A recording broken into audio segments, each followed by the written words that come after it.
Sorry, everybody. We're just experiencing a few technical difficulties, then we're going to get the meeting underway.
All right, good morning, everybody. I'm going to call this meeting to order. My name is Councillor Paul Ainsley. I'm the chair of the Scarborough Community Council. We have quorum present. I'm now calling meeting number 5 to order. Welcome to everyone. Today's meeting is being held by video conference and in person at the Scarborough Civic Centre in the Council Chamber. This meeting is also being live streamed at youtube.com/Toronto City Council Live. To begin with, I would like to read the land acknowledgement on behalf of my colleagues. Although we may be meeting in different locations today, Scarborough Community Council would like to acknowledge the land we're meeting on is the traditional territory of many nations, including the Mississaugas of the Credit, the Anishinaabe, the Chippewa, the Haudenosaunee, and the Wendat peoples, and is now home to many diverse First Nations, Inuit, and Métis peoples. We also acknowledge Toronto is covered by Treaty Number 13 with the Mississaugas of the Credit. I'd like to say if you're registered to speak at today's meeting, to please listen for me to call your name. I will call speakers in the order they appear on the speakers list. The list of speakers can also be viewed by visiting the Scarborough Community Council page at toronto.ca/council and clicking on the speakers box for today's meeting. Members of Scarborough Community Council, the City Clerk has provided all agenda meeting materials on toronto.ca/council and the clerk's meeting portal. Clerk's IT staff are available to all members if you need help with your devices.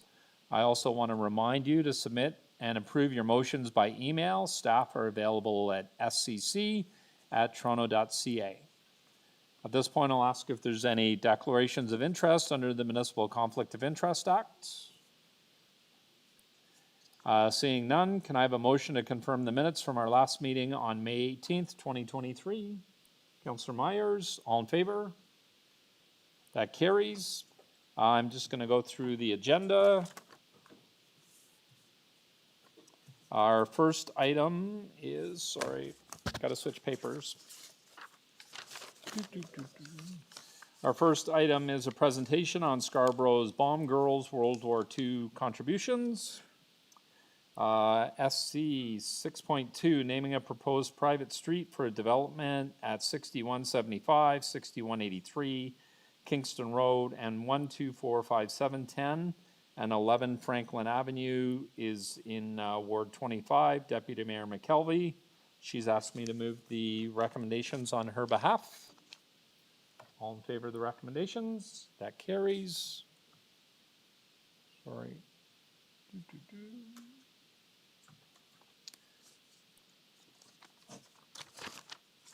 Item number 3 is 2328 to 2350 Kingston Road rental housing demolition application in Ward 20. Councillor Crawford.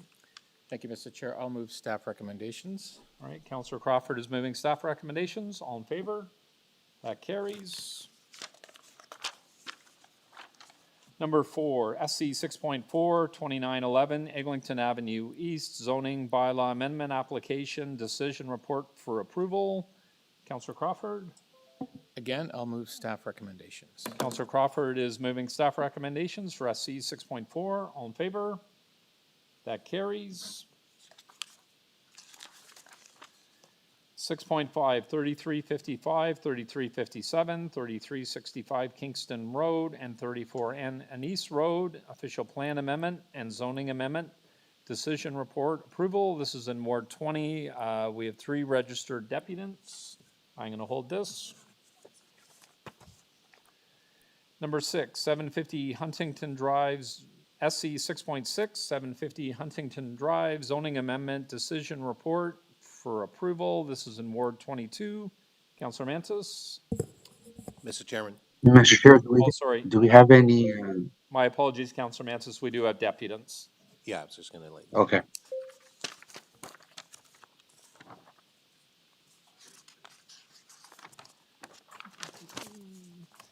SC 6.7, 2499 to 2525 Victoria Park Avenue, zoning amendment, decision report for approval. This is in Ward 22. We have 2 registered deputants on this, so we will hold that down.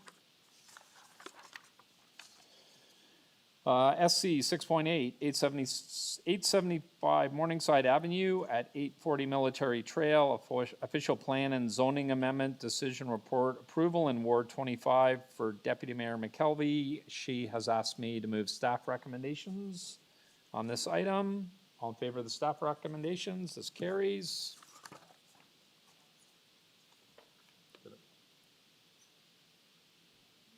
Oh, we did. Sorry. Sorry, my apologies. I need to reopen it. Councillor Deputy Mayor McKelvey sent a motion on this item. So motion to reopen. And can I have the motion on the screen from, thank you, Nancy.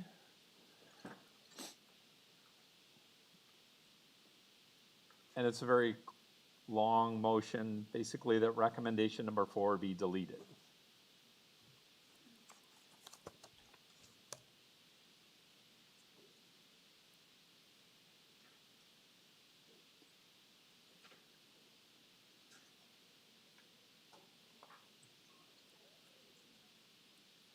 Does anybody have any questions for me as moving on behalf of? Sorry, just so that I'm clear, 6.8, correct? Yes. And the deletion is the necessary bills for enactment by City Council that Yes. requires the owners to submit the functional service report to the satisfaction of the chief engineer and executive director, engineer and construction and so on. So has that report been submitted? Is that the reason for the deletion? As far as I know, yes. Okay, so staff, okay, Christian, okay, staff saying yes. Okay, great. Yep. Thank you. Just wanted to confirm. Thank you. All right. All in favor of my motion on behalf of Deputy Mayor McKelvey? Item as amended. All in favor? And that carries. Item number SC 6.9, 1050 Military Trail Zoning Amendment Decision Report for approval in Ward 25. Deputy Mayor McKelvey.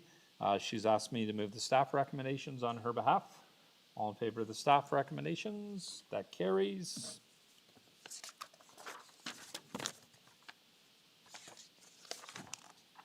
Number 10, SC 6.10, 3431 to 3449 St. Clair Avenue East, and 67 Elfreda Boulevard, official plan amendment and zoning bylaw amendment decision report for approval. There's 1 registered speaker on this item. I will hold that down.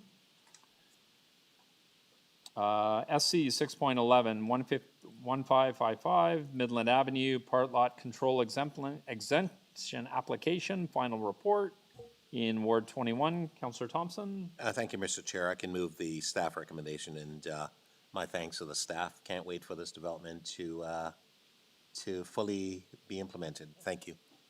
All right, thank you. Councillor Thompson moving the staff recommendations for SC 6.11. All in favor? That carries. SC 6.12, 300 Borough Drive, 1755 Brimley Road, 400 to 580 Progress Avenue, and 350 Town Center Court. Official plan amendment, request for direction report. This is in Ward 21. Councillor Thompson? Thank you, Mr. Chair. I'm just going to hold that item. I just have a few questions for staff. Okay. Councillor Thompson is holding SC 6.12. SC 6.13, R Scarborough Secondary Plan Study Proposals Report for Ward 21 and 24, and Councillor Thompson and myself. Councillor Mr. Thompson? Chair, if you're happy, I'm happy. Yeah. The staff is happy. So. All right, we're both happy. Thank you to all the staff for their work so far. Yes. Councillor Thompson's moving the recommendations for SC 6.13. On favor? That carries. SC 6.14, traffic control signals, Sheppard Avenue East and Palmdale Drive at Silver Maple Gate in Ward 22. Councillor Mantis? Mr. Chair, I'm going to move staff recommendations. Okay, thank you. Councillor Mantis is moving staff recommendations for SC 6.14. All in favor? That carries. SC 6.15, two-way center lane left turn only at Bridletowne Circle, northeast leg, Ward 22. Councillor Mantis? Mr. Chair, I'm going to move staff recommendations. Councillor Mantis moving staff recommendations in SC 6.15. All in favor? That carries. SC 6.16, two-way center left turn only lane on Meadowvale Road in Ward 25. That is Deputy Mayor McKelvey. Deputy Mayor McKelvey's asked me to move their staff recommendations. All in favor? That carries. SC 6.17, all-way stop control, Janray Drive and Chandler Drive North intersection in Ward 24. Councillor Ainsley, I'm moving the staff recommendations. All in favor? That carries. SC 6.18, all-way stop control and parking amendments, Waldock Street and Havenway Gate in Ward 24. Me again, I'm moving the staff recommendations. All in favor? That carries. SC 6.19, 1625 Military Trail Construction Staging Area in Ward 25. Deputy Mayor McKelvey has asked me to move the staff recommendations on her behalf. All in favor? That carries.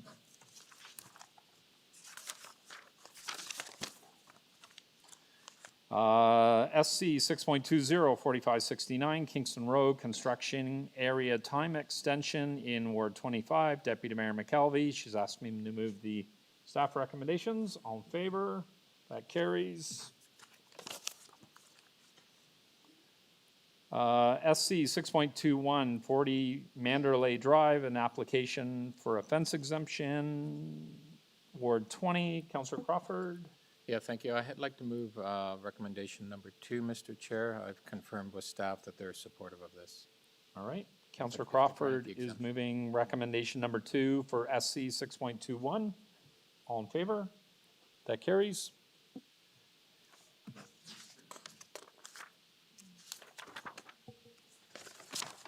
Where did 22 go? Oh, there we go. SC 6.22, 31 Ellington Drive, an application for a fence exemption in Ward 21. Councillor Thompson, there are 2 registered speakers, but I believe Councillor Thompson, They don't need to speak. you have a motion and they don't need to speak this That's morning? correct, yeah. So I'm going to move motion number 2, which is to grant the application for the exemption. Okay. Provide. I'm sorry, I just need to check Charlene Aruda and Ricardo Aruda. Are they here? You don't need to speak this morning? All right, okay, thank you. Councillor Thompson is moving recommendation number 2 to grant the application for an exemption permit. Recorded vote, please. Councillor Thompson would like a recorded vote. All those in favor of granting the exemption, Councillor Thompson, Councillor Myers, Councillor Crawford, Councillor Ainsley, that motion carries. All right, that motion carries. Councillor Mantis. Pardon me, I didn't have my screen on, and I do see Councillor Mantis voting, so that item carries unanimously. Thank you. Perfect. All right, that recommendation carries. SC 6.23, parking amendments on Belanger Crescent in Ward 20. Councillor Crawford. I'll move staff recommendations. This comes from staff, actually. All right, Councillor Crawford is moving the staff recommendations. All in favor? That carries. Nancy, I believe we had an item, new business? That was it? All right. All right, we are going to go back to the beginning of the agenda. SC 6.1, presentation on Scarborough's Bomb Girls World War II contributions. We have two registered speakers. The first one, Matthew Kruger, followed by Barbara Dixon.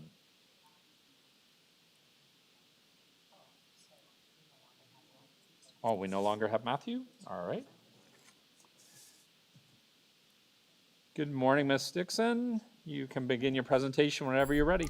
Good morning. Thank you so much for the opportunity to speak with you today. So I'm going to be speaking about an initiative that is close to my heart and I would love to see happen in Scarborough, and it's the Scarborough's Bomb Girls Memorial Banner Initiative. Let's see here. All right. Just give me a moment, please. I'm not using my own computer here.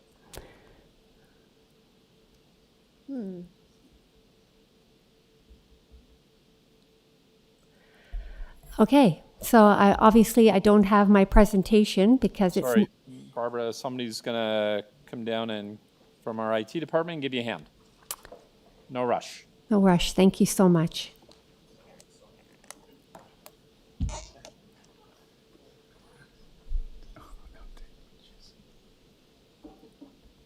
Oh, there you go. There we go. Okay, perfect. So I'm going to speak very, very quickly because I only have 5 minutes, but just south of here, at Warden and Eglinton and southeast of that intersection, in World War II was a huge munitions factory. And this munitions factory actually became the largest munitions factory in Canadian history. And it's right here in Scarborough. Isn't that amazing? So really top level stuff. This munitions factory ran from 1941 to 1945. There were 172 buildings there on 346 acres of farmland. This factory actually employed over 21,000 Canadians during the Second World War. While they were there, they actually filled over 250 million rounds of ammunition for the Allied forces that were shipped overseas. There's an actual 4-kilometer tunnel system that runs under the plant, and today there are still 20 original buildings still standing in Scarborough. So my mission statement for this memorial program, it will honor Scarborough's Bomb Girls, these women who worked at this plant during the war. It will promote an attitude of remembrance in Scarborough. It will raise community awareness of the invaluable military contributions Scarborough made during the Second World War. It will initiate conversations about the invaluable work carried out by women on the home front.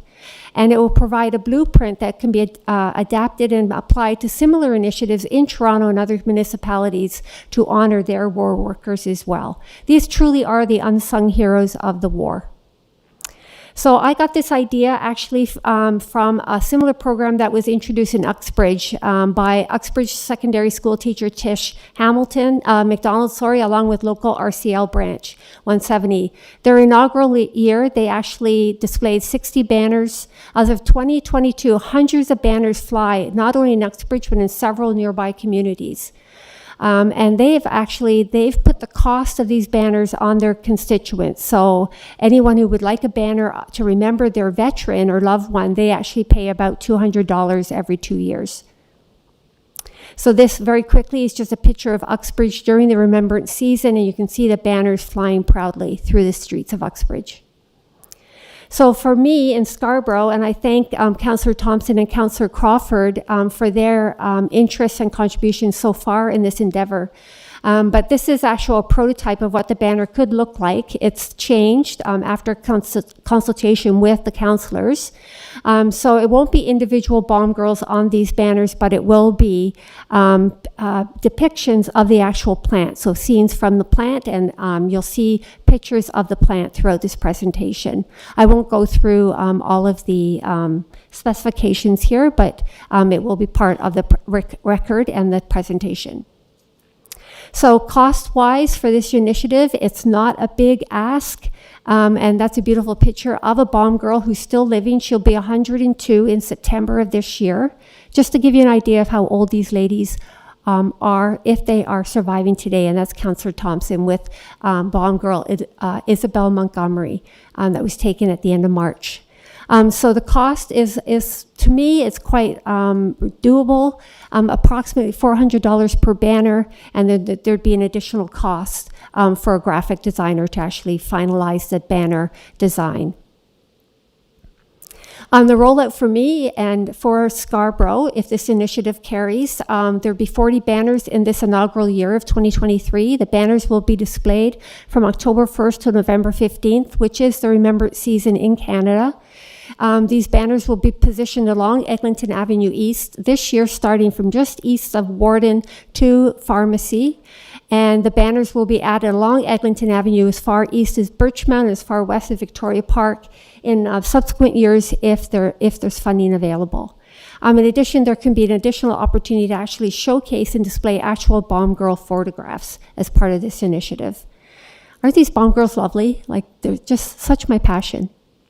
So the ask for me is to support the endeavor at a city level and to actually help cover the costs if capable. We're actually working with private funding as well. But again, to me, it's not a huge ask to ask for the support of the city. Next steps would be to secure the funding, to finalize the design of the banner, to print the banners, to set a launch date, prepare a media campaign, create merchandise such as t-shirts, hoodies, bookmarks, perhaps a coffee table book, etc., to raise awareness of this initiative, and to obviously invite all dignitaries, bomb girls, families, stakeholders to the launch event. And this is a lovely picture of a bomb girl. She's since passed. This is Betty Warner. She's actually reading my book, which is kind of cool. So for me, not only this initiative that I'm working on, but I'm working on several other initiatives. Scarborough, GECO in Scarborough is kind of being forgotten. It's one of these long lost secrets of Toronto. And there's no plaque on the site, there's no heritage designation, there's nothing other than a beautiful mural that's just outside Warden subway station.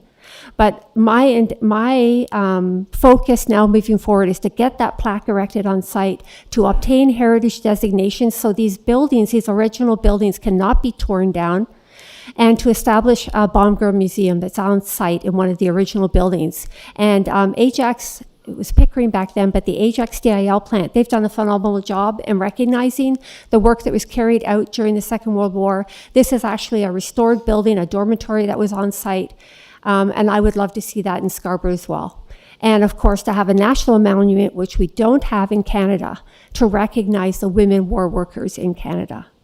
And that's my presentation. So thank you so much for your time. Thank you.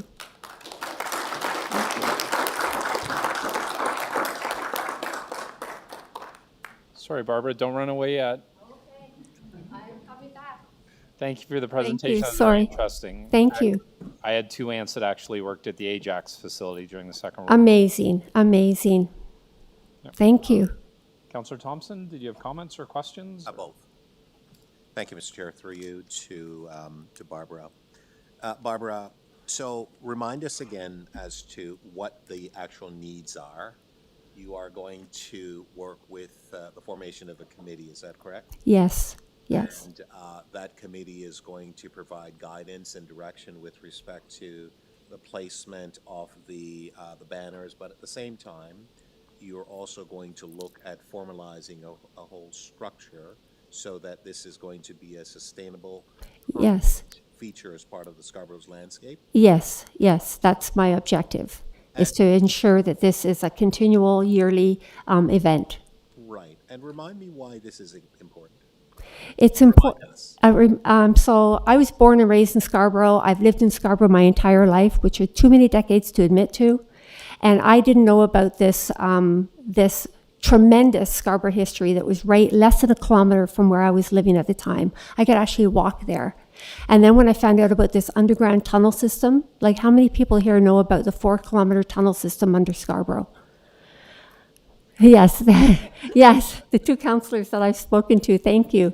But it's truly, truly one of these unknown secrets of not only Toronto, but of Canada, about this incredible war work. And I think it's time to recognize these women who risked their lives filling munitions. I can tell you stories about women having their hands blown off by handling these high explosives and dying. There were deaths at these plants. And I think it's time that we formally recognize this invaluable contribution that these women gave to our country so long ago, so that we can live in peace today and we can actually attend city council meetings in Scarborough. Can you then perhaps give us your perspective on the role of the federal government, given that this was a federal government program, and it was in collaboration with the private sector, because you had, was it the Hamilton family? The Hamilton family, the GECO, yeah, it was actually called GECO, General Engineering Company Canada Limited. So Right. they were a private mining company, Right. and they were in fine metal mining. And once the Second World War was underway, there was a moratorium on all fine metal mining, and the GECO company was looking for work. They couldn't mine anymore. So the Canadian government actually hired this company to oversee several wartime projects. They did the Moulton Airfield, which is now Toronto Pearson Airport. They did another gun and bombery school in Fingal, Ontario. They did a huge ordnance depot in London, Ontario. So they've got many, many projects under the belt, and their final project was to build this munitions factory in Scarborough. Right, and my final question, Mr. Chair. So this is a golden opportunity for us. Could you Yes. speak to us as to, if we were to miss this opportunity in terms of the recognition of this history and the great contribution by those 21,000 women that are part of the Bomb Girls, what would be the, if you will, the impact of that if we were to miss this opportunity? To me, it would be tragic, because these bomb girls are passing away. Of all the bomb girls that I've met over the last 20 years, I can count on one hand how many are left alive. And, you know, they took an oath of secrecy, and they didn't tell anybody about their war work because they weren't allowed to. And they took that to heart, and they felt that even 75 years later, they still couldn't talk about it. And it was only through my interviewing and my coaxing and prodding that they were able to talk to me about this. And if we're not able to do this now, there'll be no one left, and it will just pass away into Scarborough history. And we see the Eglinton LRT coming through. Eventually, someday it will open, but we see the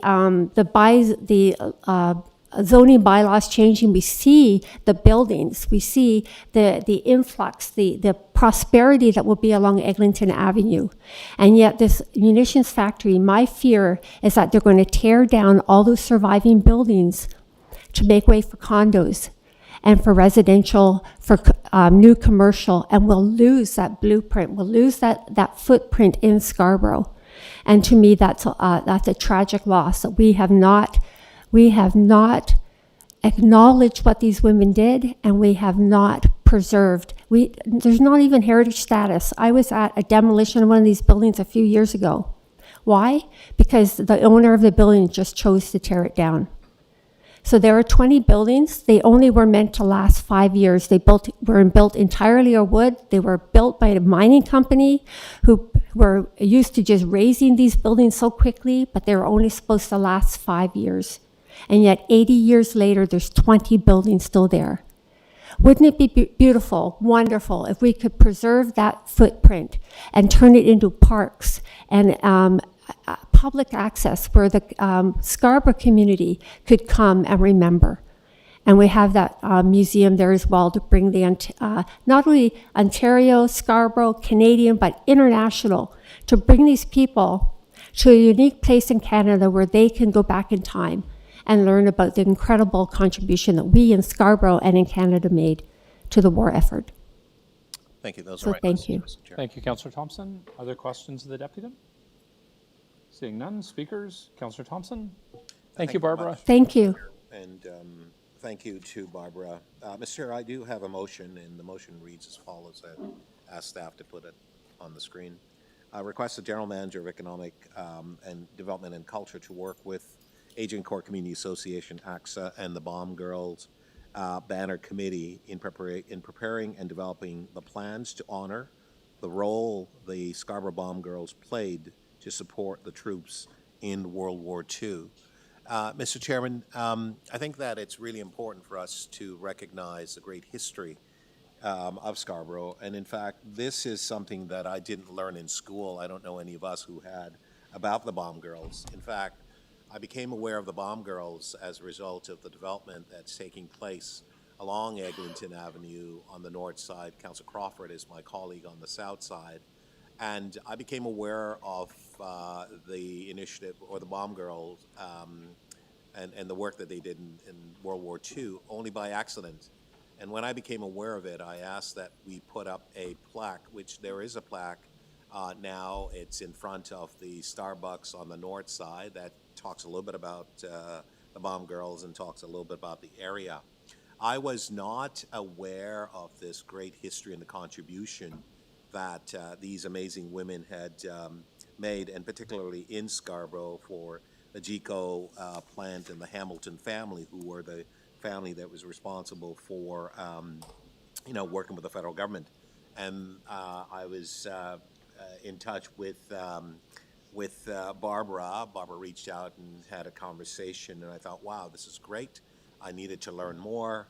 Had a chance to visit the buildings, to go underground in the buildings, and seeing some of the buildings and the structure and the way they were designed for munition and ammunition. We're talking about explosive. We're talking about things that were very dangerous. And these women, young women at the time, some were 18, 19, and 20, and so on, and the valuable contribution that they made, and many of us don't know about it. And we're here as a result of their contribution. And I had the pleasure of meeting Isabel Montgomery, and I have to tell you, she was such a delight. She had such ideas and wisdom that I'm delighted to say that this is one of the honors of my life, being a city councilor, having a chance to meet her, because you got the rich sense of the history and so on. And so I'm delighted to be working with my colleague, Councillor Crawford, but also it's open to everybody who wants to make a contribution, because it's going to take more than all of us in order to ensure the success of this initiative and program. I'm actually happy to say that the bulk of the money, my staff and I, Keisha, Francis, and I, we have essentially raised already for this program. However, we know that there's a need for more, and so Councillor Crawford and I have also agreed that we're going to work together. And I invite other members of Community Council to join us, because, as Barbara has pointed out, there's a real need for more. And so while we've raised enough now to initiate the program, there's a real need as well to collaborate with our city staff, and that's why I've spoken with the General Manager of Economic Development about collaboration and so on, and he has agreed. In addition to that, Mr. Chairman, I have spoken with Lee Soda, who is the Executive Director for the Agent Court Community Association, AXA for short, and they would be the ones helping us to collecting the money and helping us to dispersing the funds to invest in the banners and other program initiative and so on that we are looking at expanding on. I think it's really important for us here in Scarborough to work together to address our own history. This very building that we're in here, it's 50 years old, designed by Raymond Maruyama. And,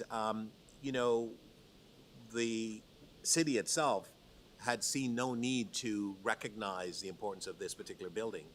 When I brought it to their attention, they said, oh, great, it's 50 years old. That was that. And so we're working with city staff now to celebrate this particular building as well, to celebrate who we are as people from Scarborough, great people from Scarborough, hardworking people who do so much to ensure the success of this great city. But oftentimes we're overlooked simply because people don't understand our history, simply because we ourselves don't know enough about our history to support it and purport to ensure that it never dies and that it's recognized. And so this effort is to ensure that our history has a story, which is a storied history, has a place in the development and the enhancement of the continuity and sustainability of not only our community, the city, and the country, but for the people who come here from someplace else to recognize the valuable contribution that so many have made in order to ensure that you come to this peaceful place. So, Mr. Chairman, I'm asking members to support the motion, and I'm asking everybody to contribute and to work with us to ensure that we can develop this Bomb Girls flag program to really recognize their contribution. Thank you, Mr. Chairman. Okay, thank you, Councillor Thompson. Any questions of the mover? Seeing none. Councillor Crawford to speak. Yeah, thank you, Mr. Chair. I just want to sort of jump on Councillor Thompson's comments. We do a lot of work here. We make a lot of decisions, and when you're looking at the development and the changing atmosphere of Scarborough and the city in general, there are times where we get to honor our past, and that opportunity is here with us today. I had the wonderful, and I think Councillor Thompson would agree, the pleasure of meeting Barbara. This is during the pandemic when it was very difficult to really meet in person, but I felt the passion and the intensity in trying to want to acknowledge and recognize the Bomb Girls and all the work that they have done. I had heard of them. I knew kind of what they did, but I didn't really get a sense of the purpose and how vital they were to our history. And for us to be able to not only acknowledge and honor, but to work towards recognizing the efforts that all of these women, tens of thousands of women did many, many years ago, I think is important.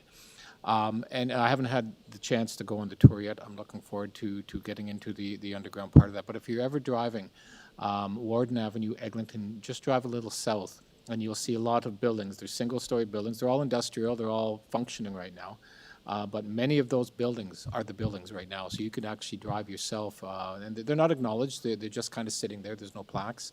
But it's our hope in recognizing that, yes, the Golden Mile is changing. And it is my hope that we can work to acknowledge and honor those buildings, and hopefully we'll be able to, ensure that some of those, and not all of them, but some of those buildings can be retained for the history, because this is Scarborough's past, this is Scarborough's history, and it is incredibly important that as we change and move forward, that we recognize and honor the past, and this is one example of us doing that. So I'm thoroughly supporting this this motion, of course, and the work that we're going to be doing in the future to recognize the work that the Bomb Girls have done, not only for Scarborough, Toronto, but the entire country. Thank you. Thank you, Councillor Crawford. Any other comments on this item? Seeing none, so we have a motion before us from Councillor Thompson. All in favor? And that carries. Thank you very much, Barbara. Appreciate all your work and your dedication on behalf of the Bomb Girls. Our next item is SC 6.5, 3355, 3357, 3365 Kingston Road, and 34 Anise Road. Official Plan Amendment and Zoning Amendment Decision Report for approval. I have 3 registered speakers. The first speaker is Sean Gaffney, WND Associates Limited, followed by Murray Creighton, and then Peter Thachuk of the Cliffcrest Scarborough Village Southwest Residents Association. Mr. McGaffey, sorry. And for all of the deputants that are here this morning, you have 5 minutes to address Scarborough Community Council. I have a clock on the screen over there, so you know your time. The general procedures, you have 5 minutes to speak. Members of Community Council, individually, we each have 5 minutes to ask questions of each deputant. Once the deputants are done on any given item, we do what's called bring it back into committee, where we can ask questions of staff individually for up to 5 minutes each. And then we have 5 minutes each individually, if we so choose, to speak on each individual item. And then at that point, we will vote on the item or any amendments that members of Scarborough Community Council move. So Mr. McGaffey, you have 5 minutes whenever you're ready. Thank you, Mr. Chair.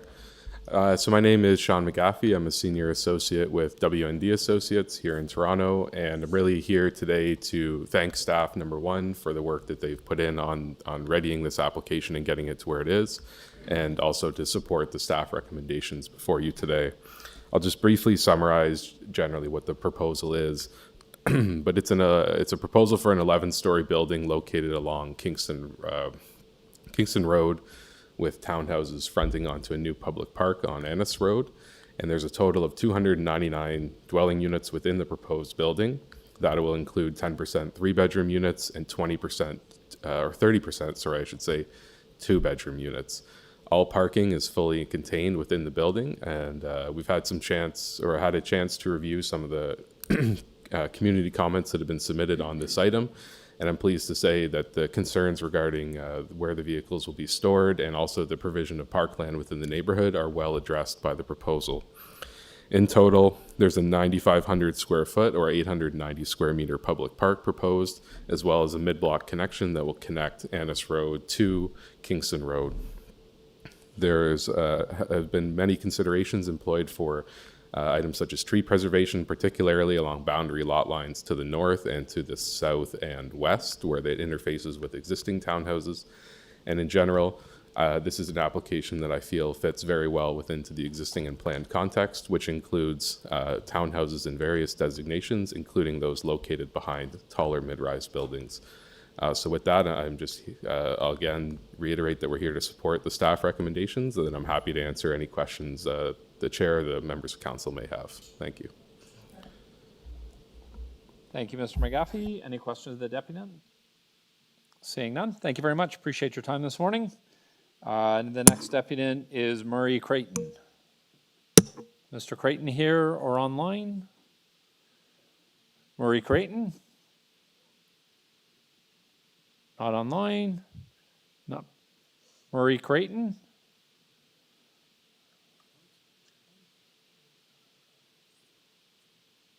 Nope. Okay. He's online. Okay. Oh, Chair. Mr. Creighton, you have 5 minutes whenever you're ready. Thank you. All right. I have a hard time believing what the last speaker said, especially around the parkland. I live in the area. I actually live at 39 Parkcrest Drive. And I'm quite don't know where this parkland is going to end up. Okay, so where this projected development is, it's a one-way on one side of Kingston Road on the south side, so you're only traveling east. Okay, the first intersection is Parkcrest Drive, which is a very small road, which then winds off to the left is Parkcrest, and to the right is Annis. Okay, so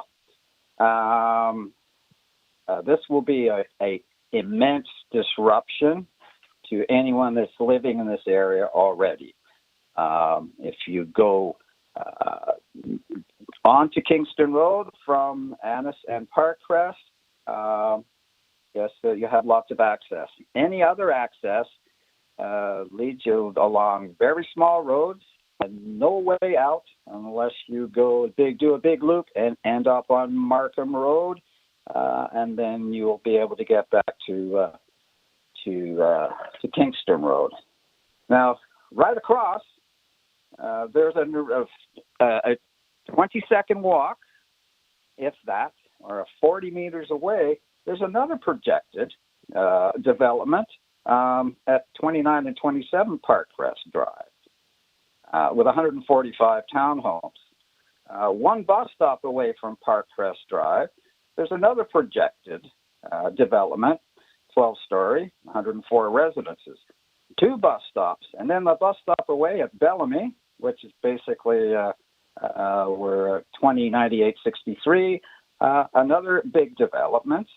I can't see how this area is going to bear the brunt of all of this development, especially when there's very limited access for big trucks, for equipment, et cetera, et cetera. I also have noticed that in the area there are signs up saying that if you want to live here, you especially if you want to go to a Catholic school system, your children will either be put in portables or you will have to go out of the area, which I've seen in, especially traveling along the corridor that I travel from along Eglinton from Markham to Midland. Another big, almost completed complex there, townhome complex, with a Toronto Public Schools sign saying there is no room you have to, if you want your children to go to schools in this area, you will have to put your name down in the first come, first basis. So I find that a lot of this is being, and again, this 1895-68 is now going to also encompass a lot of land where if you really take a look at any given day, you may be able to see some deer or fox, and of course the hundreds of thousands of other little mammals and birds and stuff. So they're all going to disappear. So I believe that we're moving a little too quickly on all of this condo and townhomes, where they're shoving them in here, there, and everywhere. I can't see where the original inhabitants, the people that have been living there for ages, all I can see is their quality of life going down. And of course, this will take several years of continued construction. If all of these projected developments actually are approved. So, and again, too, I look, this whole area, you have signs to look out for deer, et cetera, all sorts of wildlife. I mean, lots of wildlife, okay? So what's going to happen to them? Remember, the wildlife are the real original inhabitants of this continent, okay? It's not us humanoids, okay? So sadly, I find all the time that our fellow Earthlings take the brunt of our progress, okay? Which at times progress is really not necessary. So now I really have no objection to people living anywhere, but what about the people and again, there's no infrastructure here, all right? Everyone will be going to Walmart from the looks of it. Especially if you travel along the Eglinton corridor there, all the little stores will disappear, and they're all going to be condos. So, again, I find that as what happened through the COVID... Sorry, Mr. Creighton, I need you to wrap up your comments. You're over your 5 minutes. Thank you. Oh, well, I'm not about that. So, again, so I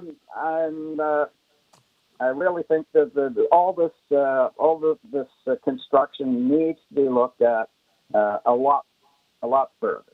Okay. Thank you for your time. Okay, thank you, Mr. Creighton. If you can just hold on for a moment, are there any questions of the deputant? Seeing none, thank you very much for your time this morning, Mr. Creighton. Next on the deputant list is Peter Tkachuk. Sorry, Peter.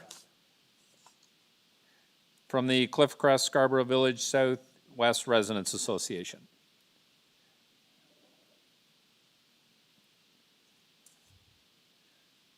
Morning, Peter. Good morning, Mr. Chair and Council. Appreciate the opportunity to speak with you this morning. My family and I have lived in the village since 1992, and I am a director of what I'll just very quickly refer to as the I'm sorry, is it not on? Thank you very much. Thanks for the opportunity to speak with you. Thanks for the opportunity to speak with you this morning, Mr. Chair and Council. And I have lived, along with my family, in Scarborough Village since 1992, and I'm a director of what I'll refer to as the CSVSWRA.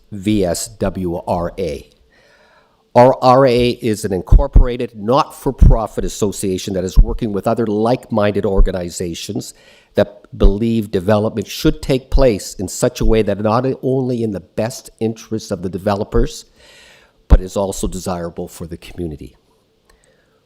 Earlier in this process, more than 2 years ago, our association provided a detailed, hopefully constructive criticism of this proposal. Despite the fact that I was unable to find our submission listed on the city's AIC, I do hope it formed part of the package given to all of you councillors. In any event, we understand that ingress and egress into the property will be solely and only onto Kingston Road, and for this we are very grateful. It is our further opinion that there are other aspects of this proposal that are possibly not in keeping with the OP and hence the neighborhood. Firstly, we believe that current residents are entitled to certainty. Certainty as to where apartment zones end and neighborhood zones begin. Allowing 34 Annis Road to be incorporated into this project is, in our opinion, the opposite of certainty. Additionally, we are mindful that there is a proposed development, previous speakers spoke to it, just east and across the road on Parkcrest that intends to similarly intrude into the neighborhood. Our second issue is really height and massing as it relates to the missing middle that we hear so much about. As I understand the performance standards, if the height of a proposed 11-story building is wider than the publicly owned portion of Kingston Road, then it's too tall. Beyond height and massing, the real issue is the continued insistence on looking at these proposals on an ad hoc as opposed to holistic basis, despite the cumulative impact on the environment. In this bluff area, read the tree canopy and the fragility of the bluffs. Really, what it appears to be is the payment of lip service to the city's own initiative on climate change. We have had what? Two bluff slides that I am aware of this year. I don't know. Is it possible the proliferation of hardscaping and iceberg basements may be a contributing factor? Yes, we all know we need housing and we need it quickly. However, when an expert's report is required only to address the impact of their client's contribution to the unit count, without a thought as to the aggregate impact of all the proposed additional units along what is now being referred to as the Kingston Road Condos Canyon, then I really believe we have to ask ourselves, whose interests are we serving? I want to thank you for your time. Thank you, Peter. Any questions for the deputant? Seeing none. At this point, we're moving on to questions of staff. Councillor Crawford, questions of staff? Thank you, Mr. Speaker. I just want to talk a bit about, I guess, and then it came out in the questions from the deputants with regard to the zoning on an avenue, Kingston Road. Christian, we've had conversations about how the city looks at through the OP, where intensification is going to be going in the city. This is an avenue, and how we work on making those decisions. And on part of that, the second part is, are we doing this ad hoc? This is one application before us. There's two others in the area. Is this really ad hoc where we're not looking at the entirety of that particular area and the impact? So you just comment on that and are through the zoning aspect of the OP and frankly the changes and changes that have occurred through the province in looking at trying to speed up the building of development. There's a lot there, but through the chair, on the question of how we coordinated the review, we were actually worked with all three applicants, which was referenced in the deputation, to make sure that the avenue segment review were similar boundaries and identified similar soft sites. And proposals can proceed prior to a city-initiated avenue bylaw that exists in other places along Kingston Road. If a segment satisfies council, that development as proposed will not preclude the future development of this particular segment, and that's in Chapter 2. So we coordinated the review on a built form transportation and engineering basis, and on this particular application, we're specifically recommending a hold be incorporated into the bylaw until the infrastructure piece can be completed. Okay, can you talk about that hold, by the way, just so we're aware of it? Sure. Again, through the chair, there's a hold in the bylaw recommending that a satisfactory report that shows downstream analysis for sanitary sewers particularly is submitted that takes into account all of the surrounding developments as well. So until the general manager and chief engineer is satisfied with the sanitary report, the development will not be proceeding. And so on that hold, I mean, this is first of all, not unusual. I'm aware of a couple of other holds on developments. And again, this gets into the concerns of the community that we're just, going ahead, putting all this stuff up, and we're not really looking at the bigger impacts. in fact, this hold will actually, really look at that. And it could be a while before you are satisfied, but hopefully, but I just want to ensure that that is something that you understand that, or the community understands that we are working towards ensuring the concerns that they've had through this hold. Yes, through the chair, that's correct. That sounds better. The purpose of the hold is to ensure that the infrastructure is in place, and any downstream improvements that may be required. It might be such that there is an appropriate amount of capacity, but any downstream improvements that may be required through the review of downstream infrastructure, the cost of that would be borne by the applicant.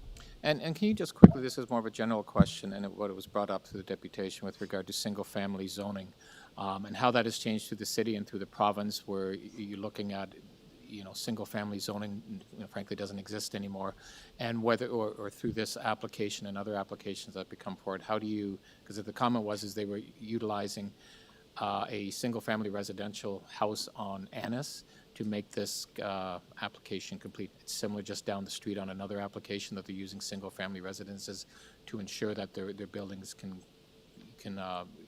happen. So can you just comment on how that sort of legislative changes have occurred? So specifically, the changes proposed here via official plan amendment, regardless of any other legislative changes, are appropriate and supportable. Of course, Council has, through recent actions, adopted opportunities for additional intensification in neighborhoods through garden suites, multiplexing, et cetera. But the small official plan amendment from neighborhoods to mixed use is to square off the frontage to ensure that the underlying land use designations don't preclude avenue scale development. So you'll see in the official plan amendment, it's just a small square that's going from neighborhoods to mixed use. The townhouses proposed in the back have been reduced through the application proposal from 18 as originally proposed to 9 to preserve trees and canopy and fit better with the neighborhood. And there are, as the first deputy mentioned in our analysis of the segment, multiple places where townhouses exist in the neighborhoods behind the Kingston Road frontage. Okay, thank you. Thank you, Councillor Crawford. Councillor Myers. Thank you. Through the chair. I read this proposal and I didn't see anything about affordable housing. Does this include affordable housing? Any housing proposed is intended to be market. However, they are specifically looking to an artists community. Maybe my colleague Kelly Jones can speak to that effect. Hi, yes, thank you, through the chair. It's not affordable housing specific. However, they are providing a range of unit mix types. So they are actually exceeding our requirements for the larger suites, 3-bedroom and 2-bedroom. As well, what makes this project kind of unique, in my opinion, is that the non-residential on the ground floor has been designed for the use of artist space and / retail and commercial as well. So it gives the opportunity for the community to have that feature along Kingston Road. And is that artist space? Is that in this report? Yes, I can get you the page number, but it is in the summary. It speaks to the function of the artist space and being flexible for not only the residents within the building, but also the artist community as a whole. So does the building intend to house artists as residents as well as their studios? I believe it's flexible. That is an option. We've drafted the zoning bylaw to give them a little bit of flexibility, but it is you could have artist studios that are residents, and I believe outside of the building as well. Okay, and final question. Is this consistent with the inclusionary zoning policy that was adopted by council? Because from my understanding, we have to have some affordable housing units in these new builds as well as mixed income housing. Through the chair, inclusionary zoning applies to protected major transit station areas, and this site is beyond the boundaries of a protected major transit station area. The closest PMTSA is the Eglinton GO station, but this site falls beyond those boundaries. So we're still waiting for ministerial approval and ... on that as it relates to inclusionary zoning, but this would be beyond the boundaries of where it would apply. And would that be the case with the future Eglinton East LRT, if that was built? The Eglinton East LRT would still be on Eglinton at this point. It doesn't move on to Kingston Road until Kingston. So and it still Eglinton. fall outside the zone? Likely, although it would have to be delineated, approved by council, and then if the regulations don't change, approved by the minister. Okay, thank you. Thank you, Councillor Myers. Other questions of staff on this item? No. Okay, I have a few. I wanted to ask about, so there's a lot of building applications in this stretch of Kingston Road. And when it comes to traffic volume on Kingston Road or public transportation, one of the deputants brought up a lack of school availability, which is provincial. But from the city perspective, do we look at, traffic volume on Kingston Road, for example, and say, there's 20 applications, we're expecting this amount of volume, and then another application comes in? How does that, how does planning look at Kingston Road as a whole when it comes to applications coming in? Thank you. So through you, the terms of reference for transportation impact studies, which is a standard material submitted with an application, does apply background growth factors for citywide, but also if there are known developments or even pre-application developments, that is scoped into the review. So the three developments that were spoken of by the deputants were included in this. They all came in around the same time, so they were included in the background. As an avenue, again, an area identified by the official plan for intensification, the avenue segment review would also examine the opportunity for what we call soft sites. So things that are, underutilized sites, vacant plazas, easy consolidations. They're assumed a certain level of intensity and then modeled accordingly. Okay.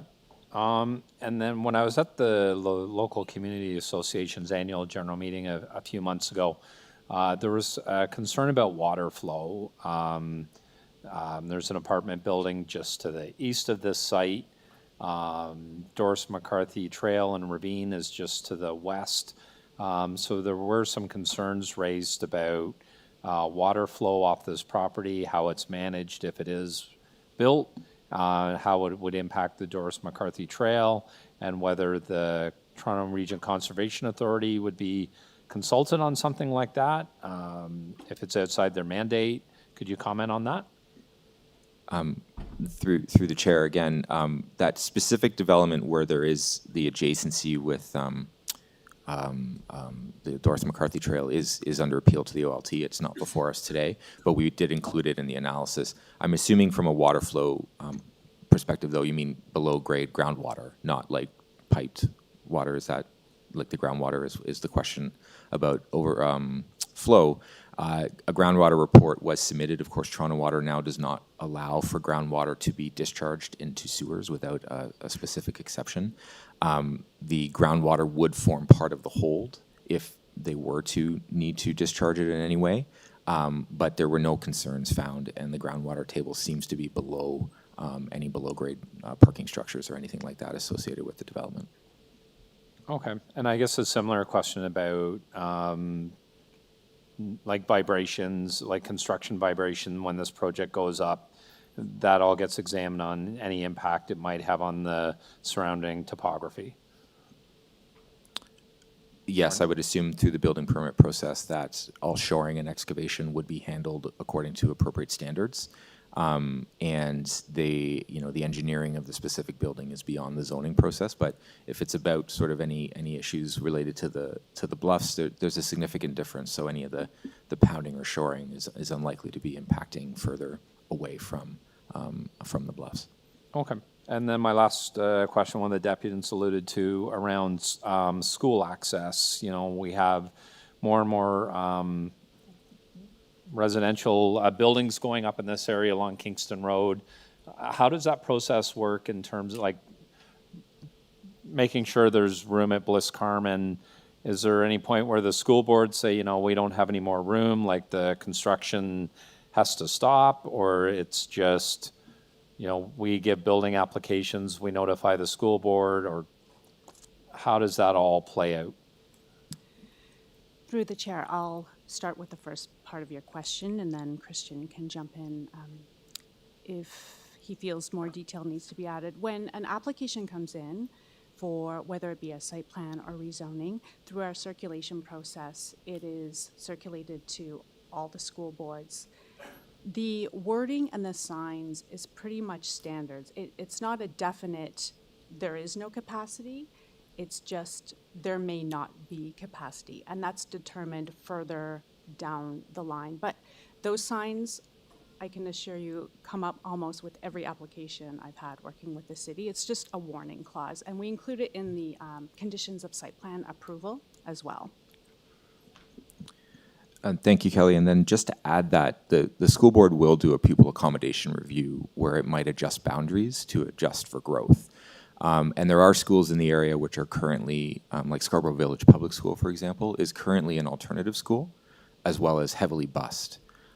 So many of the students at Scarborough Village actually do not live nearby, and it is an asset in the neighborhood that could be, if programming were to shift, used to accommodate any additional intensification in the public school system.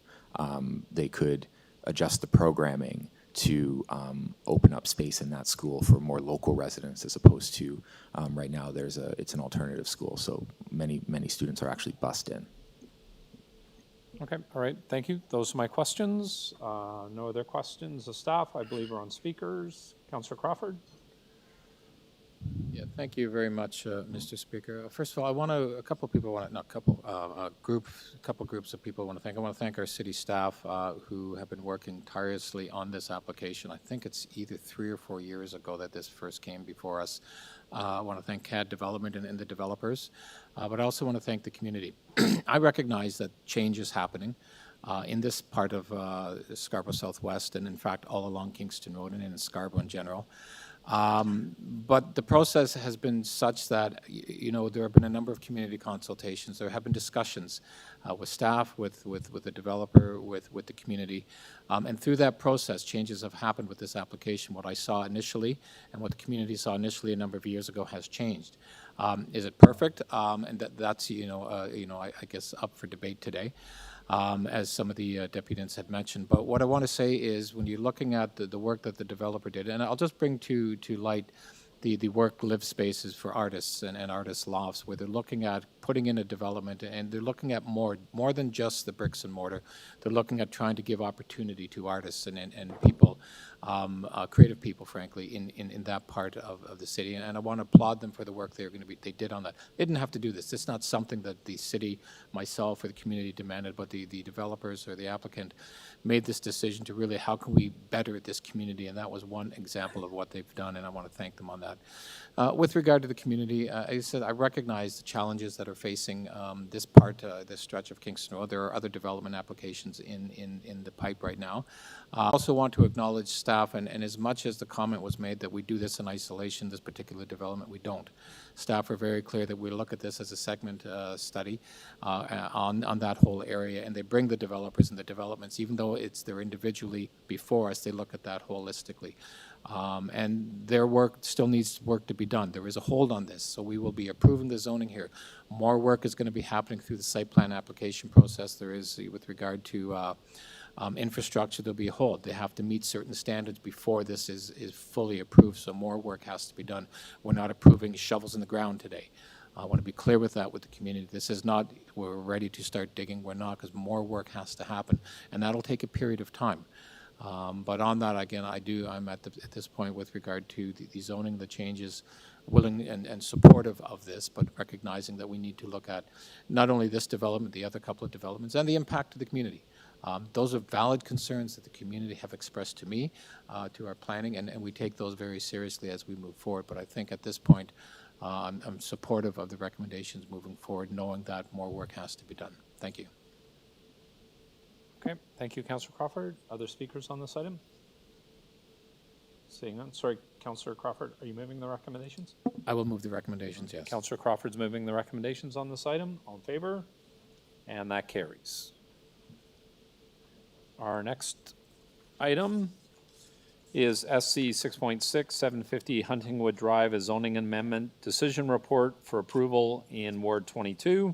We have a number of speakers. The first deputant is Neetan Malhotra, followed by Madam Maddie and Mar Bales.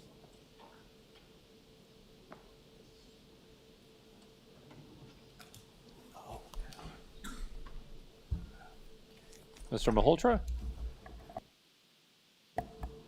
You have 5 minutes whenever you're ready. Yes, thank you, Mr. Chair, council members. My name is Nitin Malhotra. I'm the principal architect of the firm N Architecture Inc. And today we would like to present a very exciting project in front of you. The project is located on 750 Huntingwood Avenue. It's a corner site located right at the northeast corner of Birchmount and Huntingwood Drive. And on this site, we are proposing a 3-story building townhouse, which would be facing Birchmount Street. And the development follows the shape of the site, which in the end, defines the street corner. The proposed building will include 5 townhouse units, and each unit will have 1 parking space and will also have an opportunity to add a secondary unit in the basement. Off of Huntingwood Drive, a 6-meter wide vehicular access is provided for vehicles to enter the site and park in the open garages covered by the building. Pedestrians can access the front of the townhouses off of Birchmount Road and Huntingwood Drive or walk along the back of the building. 1.8 meters or around 6-foot wide landscape strips with trees have been provided along the east property line. Both the right-of-ways are planned to be widened. The sidewalk adjacent to the site would be widened and the streetscapes would further be enhanced. As you know, we are here before you for an application for rezoning. An application to amend City of Toronto zoning bylaw number 569-2013 has been submitted to the City of Toronto to permit a residential townhouse development on the lands municipally known as 750 Huntingwood Drive.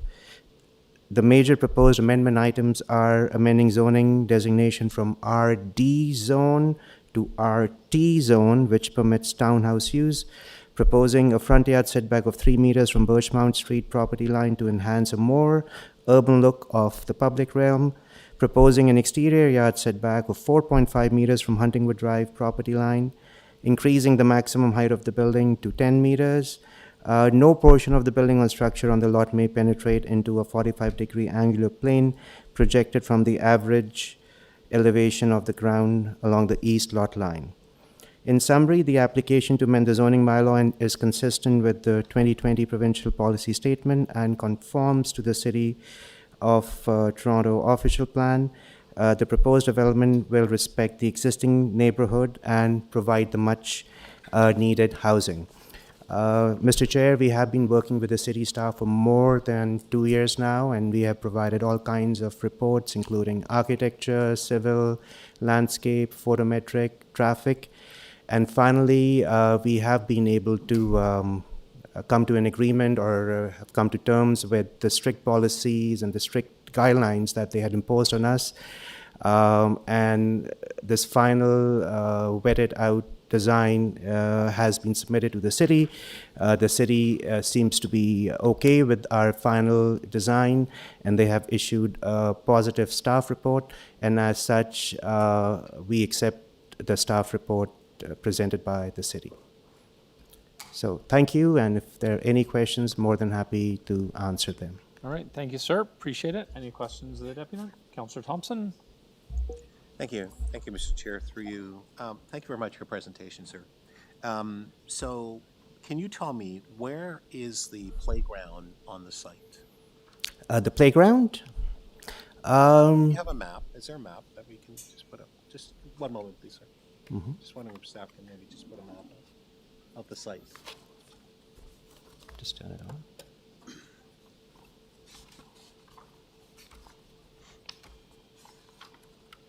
Okay.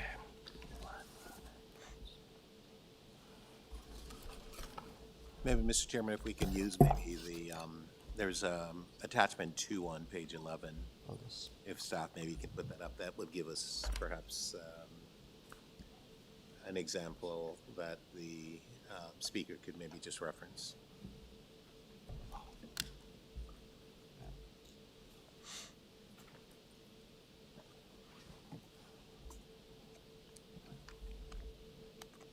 Sorry, I think the projector's on, but it's not. Yeah. Okay.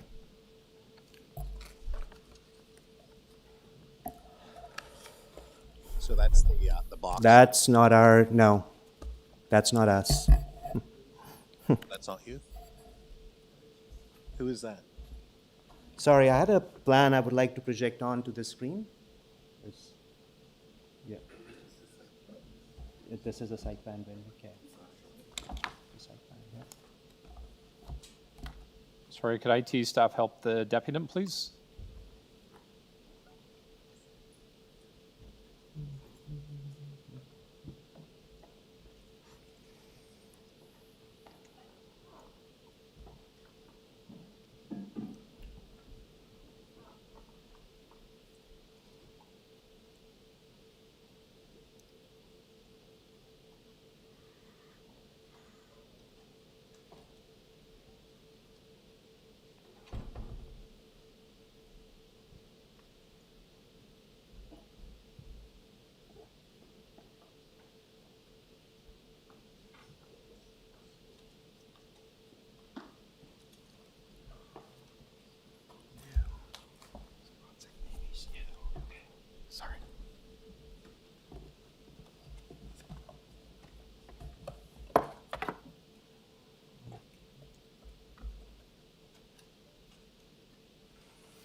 Thank you. Thank you.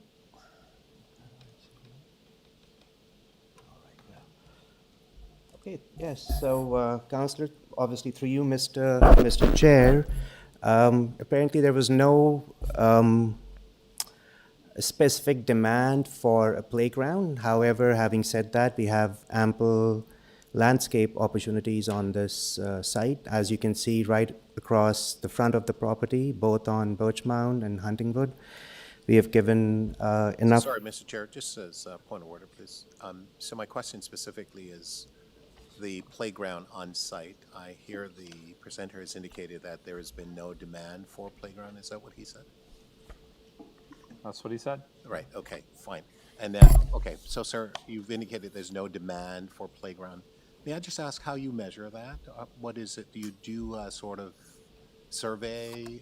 Do you know who's actually going to live there? Are there no children going to live there? Like, how do you know that? In terms of the playground? Yes.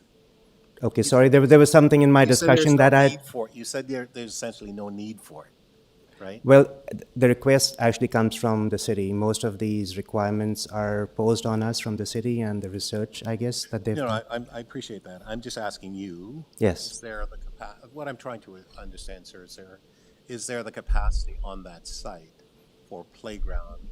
Because you've indicated that these are going to be 5 townhouses, 3 bedroom in each. Is that correct? That's right. Plus there's a basement as well? There's Yes. a unit in the basement? Yes. So potentially there could be more than 3 bedrooms. Would that be correct? Correct, yes. Right. And so there's a need for people to live. I get that. Right. Just trying to understand, in a development of this nature, do you think that there is a strong probability that children would live here? That's right, Okay. yes. And then, Yeah. yes, thank you for that. I'm just trying to understand then, if that's the case, where children would be able to play, because I don't know, and I'll ask the staff this question, where's the closest playground or the closest park? I'm just trying to understand. Oh, I see. Okay, so I think the staff would be better able to answer that question. For us, we have provided the opportunities within our building on the terrace and And I appreciate such that. landscaping, All right, yes. thank you. Right. Did help. So, you indicated that there would be these 5 townhouses, 3 bedrooms, plus basement that could have more than 2 bedrooms, perhaps? There'll be 1 or 2 bedrooms, depending on the That's size. possible. So, Yeah, yeah. in theory, then, each one of these units could have at least 5 rooms, 5 bedrooms. Yes, correct? some of them could, yes. Right. Yeah. And, okay, so you indicated as well that each one of these units would have simply one parking spot? That's right, Councillor. One parking spot? One parking, yes. Right, and potentially 5 bedrooms in each of these units? Right. Right, okay, Yeah. just wanted to understand that. And this is this a condo or is this a freehold buildings? We are going for a freehold townhouses. Right. Yeah. And then, sir, can you help me to understand what is the sort of frontage, the dimension on the frontage of each of these units? Is it? So once again, Councillor, we are not dividing the lots, but that's the terminology used in the city's application. So it's a plan of condo and freehold. So sorry, it's a It's a plan of condo and freehold. Like there are two boxes you're supposed to check. One is leasehold, the other is freehold. Right. So this one's freehold. Okay, great. I just Yeah. wanted to have a better understanding. Yeah. Do you know where the closest park is to that site? I think the city staff. No, I'm just asking if you know. Yeah, I'm there's just asking if you- yes, there's one in the neighborhood. I think Where is- yes. Oh, no, Yeah. so you don't know. That's what I was asking. I was trying to ask if you knew. Right. You don't. I don't remember right now. Yes. Okay. Yeah, there was. Yeah. Thank you, sir. Yep. Those are all my questions. Okay, thank you, Councillor Thompson. Other questions of the deputant?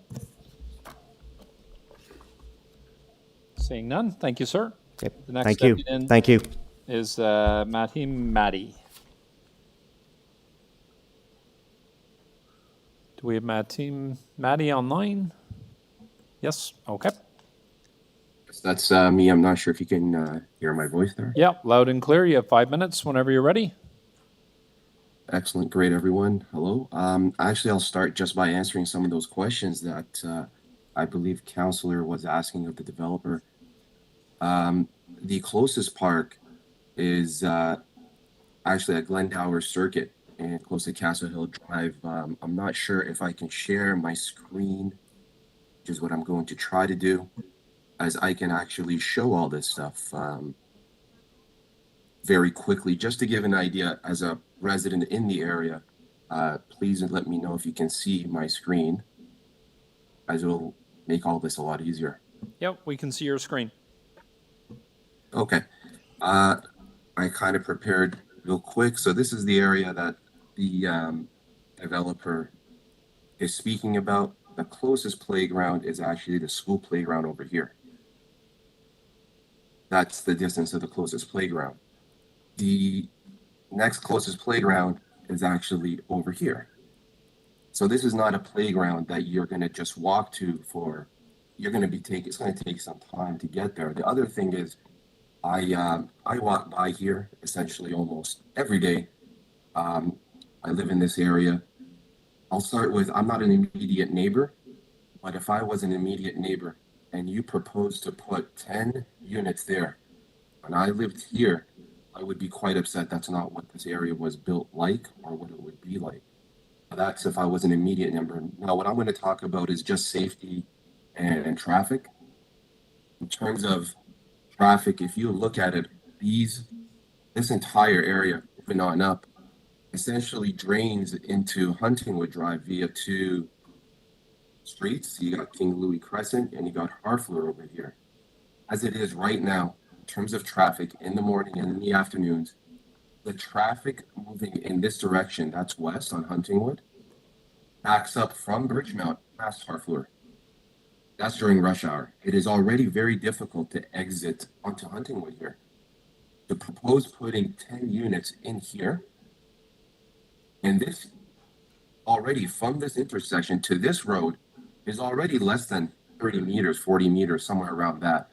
To propose putting in another 10 units that are going to exit here, it's already war to exit onto Huntingwood here. It will be very difficult, just traffic-wise. The second thing that I'd like to point out is, as it is right now, I myself am quite concerned traffic-wise when I cross these streets with my children. You can imagine people getting off work being quite upset, tired, driving, and waiting, let's say 5 times before the light turns here before they can exit. It is concerning walking around these areas with children. Now, if you're going to add more here, I can't really imagine that. So to kind of point out the reality on the ground as I live here, and talking about landscaping, you really have no room. The developer's talking about landscaping, making this better. There's really no room here. Where there's no room to put 10 units and then landscape it, there is no playground as as just indicated earlier. So I think in terms of traffic, safety, and quality of life, this would be difficult. This would be a difficult sell. And so what I believe is ultimately to conclude, I think it's important that we kind of keep in mind how this would affect the current residents that are there already, how this would affect the immediate neighborhood. There's nowhere for these cars to, where are you going to park 10 cars? There's no room there. Like, if you see this lot, which I walk by all the time, it is currently, it's not a house there. It's a hydro building, a little hydro building, a tiny hydro building. I would understand if you decide to put a house there, and I still wouldn't be happy, but to put 10 houses, I think that is absolutely ridiculous. I don't think that the profit that would go into the developer's pocket justifies the pain for the neighborhood, and especially the immediate neighbors, and finally the people who may move in there. Thank you for that.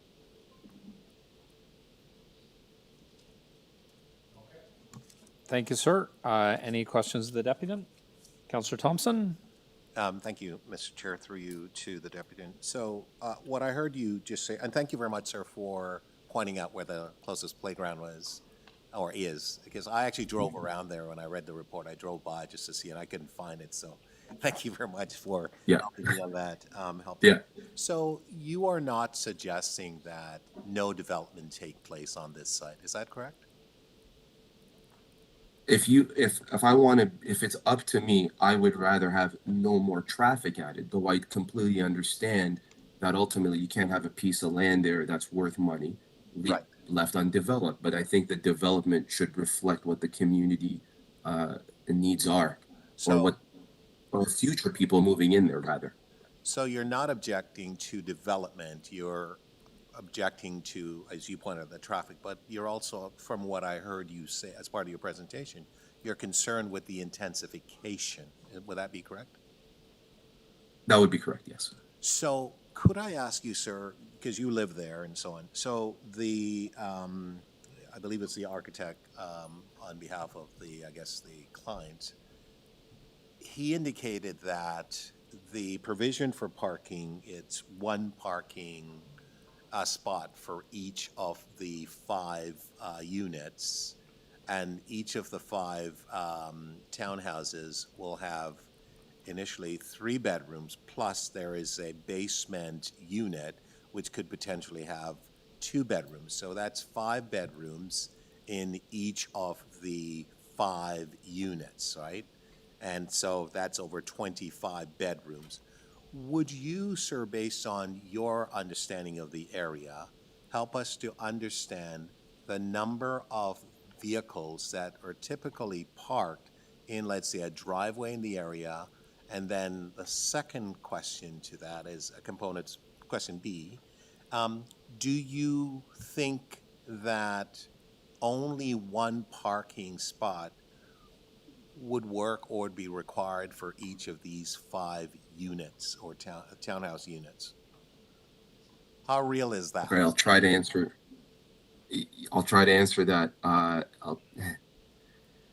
So I've walked this property when it was for sale. I looked at it. I do not understand how you can fit those units, let alone parking. Like I've looked at the plan.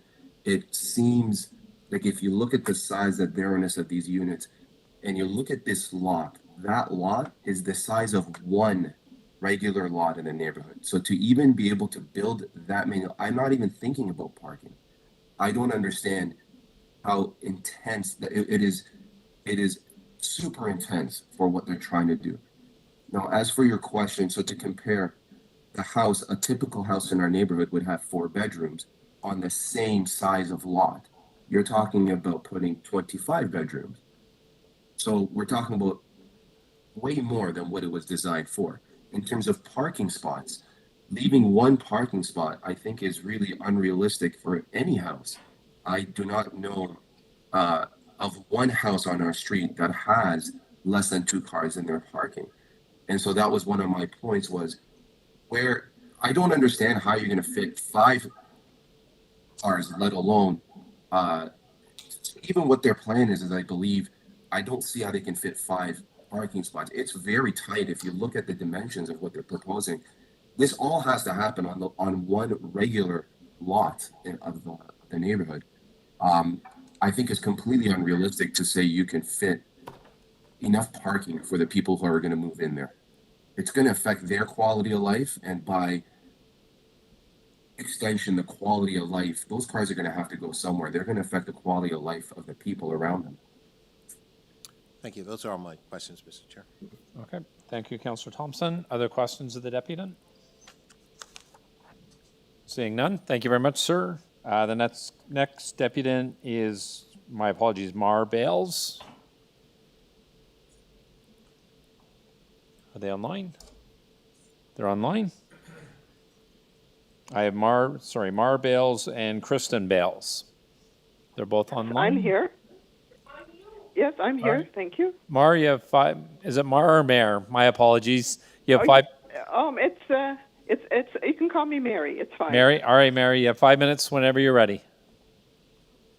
Thank you, and good morning, and thank you for allowing me to speak. I have 2 basic concerns regarding the proposed development. I think a lot of my concerns have been addressed by other people, but here it is. This is a beautiful, mature neighborhood of single homes previously known as Agincourt. We moved here almost 40 years ago, charmed by the green boulevards, the mature trees, and the quiet streets. We recognize our neighbors and their cars. It's the perfect place to raise children. These same qualities are currently attracting new families. Ramming a 3-story townhouse development that will tower above the neighborhood, consisting of 10 units on a single corner lot that previously housed a small hydro substation that was designed to blend in, has no consideration for the current tax-paying residents, their families, or for the character of the city itself. The proposed 10 units, according to suburban statistics, will have 1.9 cars per household. That means 19 cars. We raised this meeting where we were told to expect 1 car per household, and yet the development has planned only 5 spots for cars and 2 for bikes. Is parking not a concern because this development is to be low-income housing? There is already high-density, subsidized housing on the corner of Birchmount and Finch that requires frequent police attention. If so, locking us in between 2 such developments would ruin the safety and security of this neighborhood. Now, imagine those 10 units subletting rooms or floors. That could double or triple the number of residents and the parking to 30 or more cars. This would result in a heavy influx of random cars parked on our streets and drivers cutting through those same quiet streets to avoid the congestion at the already busy intersection of Huntingwood and Birchmount. This situation would be the same whether the driveway for the development was to be situated on Huntingwood or on Birchmount. Last winter, due to the heavy snow, the city plow did not get to our street for 36 hours. During that time, there was only 1 set of tire tracks created by people owning pickup trucks, which allowed us to travel. Imagine random cars parked on both sides of the street as a fire truck or ambulance tries to get through. Those cars would belong to strangers that could not be reached. Our cars were not there because we respected the snow alert and had pulled our own cars onto our driveways.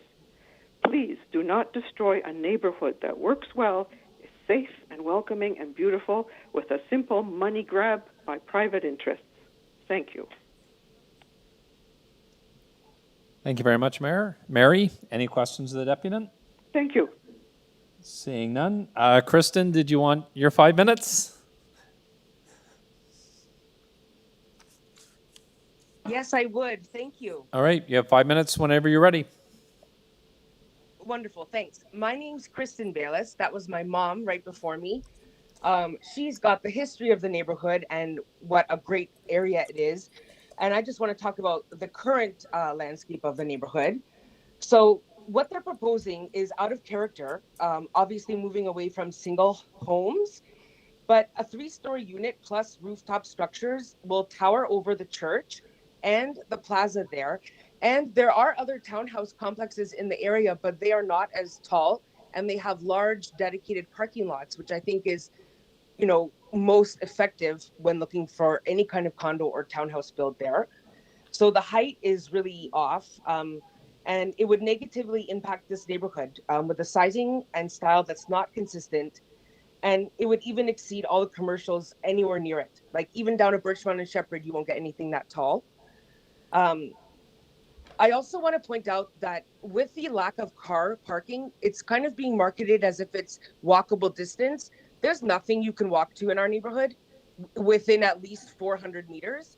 So if anyone there has any kind of disability or, maybe not safe walking around Scarborough at night, there's nowhere they're going by foot. So I just want to point out that as much as it may be a theory that there will be many cars, it is very much something that needs to be considered realistically. And I just want to say that you cannot park overnight on our streets.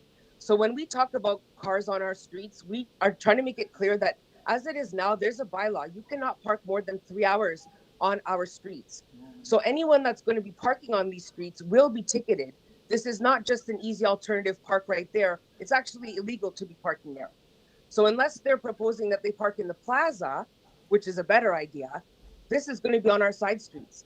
Already we need a do not block intersection or do not block driveway sign at the end of King Louis. And if parking does become a problem, I have no problem calling in a bylaw ticket every 3 hours times 10. But I will also then further petition for no parking on our street whatsoever. As mentioned, there's multiple cars, but we have wide driveways. We're not parking on the streets here. So I just also want to raise the concern of during the construction, I'd like to know how long construction is forecasted and where the site for all the tools and the trucks would be. Because as it is now, there's no vacant area for that.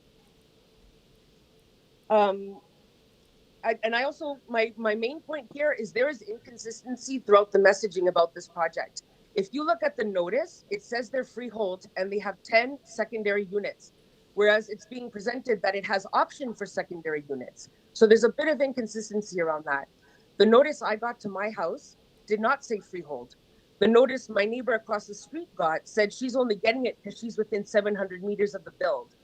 So the fact that there's inconsistency around this messaging and it seems really elusive, I question the integrity of the project. And that's where I come from. Like if it's going to be put here, it should be with consideration, not just, oh, let's snap a finger and do it. We could use a medical center there. We could use all kinds of services there. We don't need more residents when already people are battling for parking. And that's it. But if there's any questions, I'm happy to answer them. All right, thank you, Ms. Bayless. Any questions of the deputant? Seeing none, thank you very much. The next deputant is Jim Karajanis from GTA Strategies. Thank you, Mr. Chair. Mr. Chair, I want to thank staff for the amount of work that they put into this. I worked along with them, and I see that they did whatever they could to answer all the questions that were put to them. There was a town hall meeting, and at that town hall meeting, questions were raised. Staff answered the questions. Recommendations were made by residents to make changes, and changes were made. Now, I sort of heard that you want to put a medical center there from the last speaker. You put a medical center there, you're looking at 20, 30 cars. Out of the question. I hear there's 10 units. Well, I didn't see no 10 units, I've seen 5 units. I heard that you're going to get more than one car, and the townhouses to the west and the south have more than one parking space apiece. Well, Mr. Chair, I've canvassed those townhouses for 32 years as an elected official. If there are 2 cars parked outside, then I must have been blind. Every single townhome that exists just east or just west and south has 1 parking space in front of it. This is nothing new. I heard that the height is more than in other areas. You only have to walk about 150 meters north and there's a house there that's taller than this. So everything was done by the developers in order to address the concerns that the neighbors have had. And they even went more. I heard the councillor ask about a playground. Well, I live in the area, and I'll tell you, my grandkids have to walk just as long as these kids have in order to go to the playground. And when I was my 6 years here, did I never hear that question that we had to provide a playground on the spot in such a small development? So I could be wrong here. But overall, we're looking at a development that's going to house people. We had just recently, Mr. Speaker, Mr. Chair, I think my time is wrong. I don't know if you, thank you. We had a mayor's race that the only thing that we heard about was affordable housing, affordable housing, affordable housing, and more housing. So here comes a developer that says, I want to put more housing, get the support of staff. And what do? We get people that come and say, oh, we're going to create more traffic. There's going to be only 5 cars in there. If you build a single home and that person has 5 cars, it's going to be the same amount of cars coming in and out. I heard that people say it's going to be 10 units. Well, there's no 10 units, it's 5 units. And it is only 5 cars. And in the area, as the last speaker pointed out, if you park overnight, you'll get a heavy ticket. So there's no such thing as parking overnight. If you park across the plaza, you're going to get a ticket. So the people that are buying these homes fully know that these units are for no cars. Now, we're building condos and we're building houses that are actually, they don't have to have a car. There's a development happening right now at Victoria Park, Dem Hortons, just north of the 401, that they're all proposing 0.75 cars per unit. So having to say that you want more than 1 car per unit, well, guess what? It doesn't stand in reality with what you're allowing other people to get to do. So I would say to you, when these people came to me, when I was the councillor in the area and said we wanted to put houses in the area, I looked at it, I had some concerns, and I'm still working with them in order to address the concerns of the neighborhood. But staff is professional. They wrote the report, and the report was written after, and they were answered by all the comments that we received from the neighborhood. Every single comment was answered, and every single comment was addressed.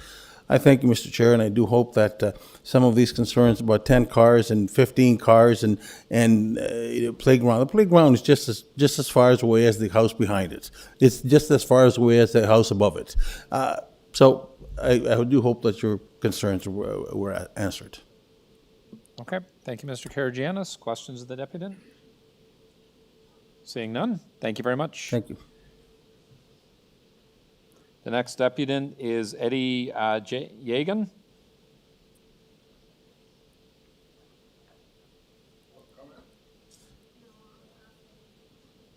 Eddie Yegan, followed by Diane Lampert, and then Edward Yegan and Andre Yegan.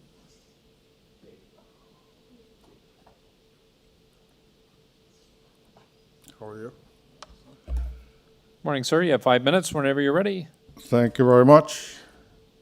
I'm here because this development is in my backyard. My backyard, the entire project, my fence separate my yard from this development. And just imagine walking into your backyard and looking up at a 30-foot wall. This project is 30 feet high, plus an additional 6 feet with a rooftop garden, which does not make sense. It's an invasion of privacy. The entire size of the lot is 100 feet by 80 feet of the lot for the project. They're putting a driveway in there, and the rest of the lot is 5 townhouses with 5 units under it. I do not think it fits into the area. Nothing of that sort is in the area. This would be a precedent set by the developer. I don't think it should be allowed to happen. It should be on a smaller scale, but because the city needs housing, I think we're trying to put too much into getting as much that they could get into this little piece of land. There is no consideration taken to the people in the area. This is an old area, and most people are against it in the neighborhood. The driveway into this property is 2.5 car lengths from the stop sign. You cannot make a left into this property. You cannot make a left out of this property because the traffic is so much on the street. According to the drawing that was presented, it shows that you could drive in and out of this property as you like. It cannot be done. Going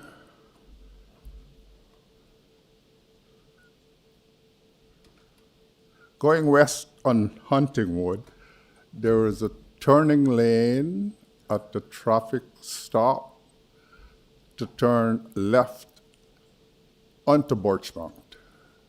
Traffic coming east on Huntingwood only have one lane.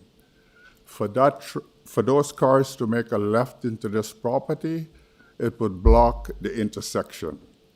There is a church, there is a hospital just at Birchmount and Finch that ambulance go very frequently. I think this would create a big problem, not only for the ambulance, but for the traffic in general. According to the drawing, they're using my fence and the neighbor's fence to pack snow.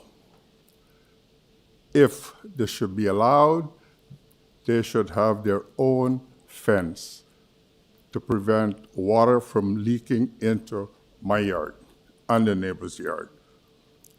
The basement apartment of this unit is 500 square feet roughly, with an entrance from the carport. There is no garage, as the drawing says. There is no garage door. The entrance is through the carport with the bedroom of the basement just under the car. This, I think, is not very, it's a fire hazard, actually. And to squeeze 5 plus 5 in such a small area sets a real bad precedent.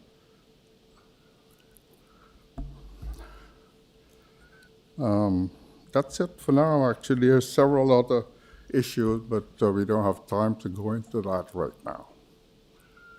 All right, thank you, sir. Questions of the deputant? Councillor Thompson? Thank you, Mr. Chair. Through you to Mr. Jagan. So, Mr. Jagan, you don't oppose development on that site. Would that be correct? Yeah. Your concern, though, is the number of townhouses are being proposed for the site? Yeah. Right. And so you also have a concern with respect to the height and the privacy? Very much so. Backyard. Where is your house situated to the actual site itself? Just in the north of... There's like, I think I saw the addresses. There's number 2, number 4, and 6 on King Louis. Where are you on King Number Louis? 4. Number 4. Yeah. Right. And the lot is an odd shape. Is that, would that be correct? My backyard goes towards Birchmount. Right. The project is next to my backyard. The whole backyard the whole of my backyard is the size of the project next door. I see. Okay. And how long have you lived in the area? 30 years? 40 years. 40 years. I understand what and of course we'll ask staff some questions about this, what the city's parking standards are, and I understand sort of the location and so on of the site. But your specific concern, it's the intensification Yes. of the site. Yeah. And do you believe, so there are going to be 25 bedrooms on that site? Yeah. 5? 25. There'll be 25. 25 bedrooms, yeah. Right. So, and I realize that's not a planning issue per se, but it should be of concern to you as a member of the community, right? Because would you agree with me that the parking provision, and irrespective of the city's standards, you know that more people will park or attempt to park, because there's no way that you buy one of these particular units and it says you only have one parking spot, that people will necessarily comply. Would you agree with that? Sorry? That there'll be need for more parking. Absolutely. Okay, great. Yeah. Thank you. Thank you, Mr. Jagan. Thank you, Mr. Chair. Thank you, Councillor. Other questions of the deputant? Seeing none. Thank you very much, sir. Our next deputant is Diane Lambert. Diane's online. Hello? Hello? Hi, Diane Lambert. Can you hear me? Yes. Actually, Diane had to step away. I'm her husband. All right, you have 5 minutes on your wife's behalf. Sure. We've got two questions. When the issue was of inadequate parking Sorry, sir. availability. Sorry, sir. Hello? Could I just get your name? Yes, I am Mort Lambert, M-O-R-T. Okay, thank you, Mr. Lambert. Sorry to interrupt. Go ahead. Okay, that's quite all right. So at the last meeting, the issue of inadequate parking availability was brought up. And one of the organizers mentioned that the occupants would be taking public transit. I'm interested, we are interested in finding out how are you so sure, how are they so sure that this proposal of this type of occupant will will be in these housing?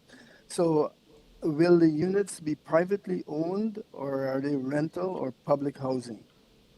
And the next question is, what is currently being housed in the structure? The current structure that's there, and the question is, when it's going to be demolished, how safe is it going to be? In other words, would there be radiation? Would there be toxic things coming out of that structure? What's going to take place at the time of it's being dismantled? Those are my two questions.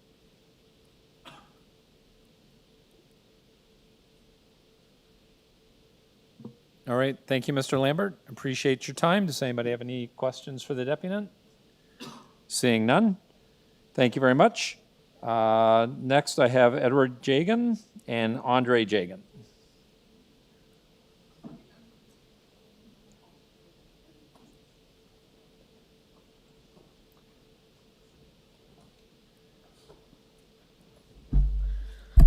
Hi, I would just first like to address, I know I'm a kid, but I believe that I would bring important topics. First, I'd just like to talk about, I almost walk to school every day, and there's already a lot of traffic, and just the other day there was actually an accident at the lights. A kid got hit, and that's already due to a lot of traffic. So also the rooftop terrace at the top is a huge invasion of privacy. It looks into everybody's yards, and it's taller than everything, and it is in a residential development. And if you look at all the work and effort that has been done to stop it by all the neighbors, there has been a petition, signs, everything. There's even been a newspaper written about this, and so many people are against it. Why would you go forward to do this? And what happens on garbage day? Would all the garbage, where does it go? Is it just going to go next to the TTC bus stop? And it's going to be 20 bins every 2 weeks. And also with traffic. Thank you very much. Sorry? No, that's fine. Thank you very much, young man. No, it's fine. Next city councillor. Thank you very much. Sorry, Michael, you had a question to the young man? Thank you very much. How old are you? I am 13. Wow. Yeah. Wow. Very impressive. Thank you. Can you spoke about the traffic concerns, right? Yeah. And what are your concerns about the traffic? I was out of the room, so I may have missed that. Okay. So there's a lot of traffic. I walk to school every day, and, well, almost every day. And it's just that there's a whole bunch of congestion and all. Yeah. And also, just the other day, somebody got hit. It was a kid who was riding their bike to school. Okay. And if that happens, and with more cars, then it could happen again and again. Right. May I just ask you a question? Yep. We went through COVID, spent 2 years of pretty well being locked in. How did that make you feel?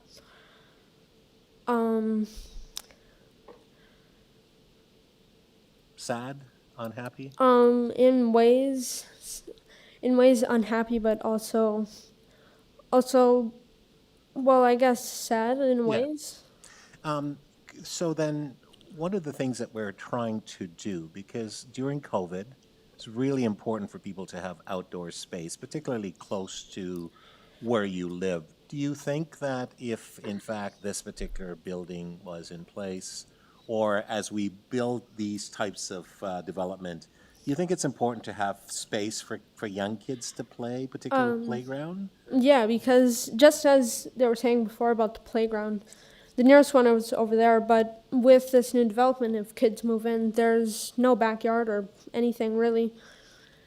So also with that, you wouldn't really get to do much, because during my time I used to just go in my backyard or just stay in the front yard, but with the building there, it would probably take out some of the sunlight, and it would just be dark with no wind blowing much. So you think if there was less of the number of 5 townhouses, it would be a better fit for opportunities for young people and families to be able to have access to green space on their site?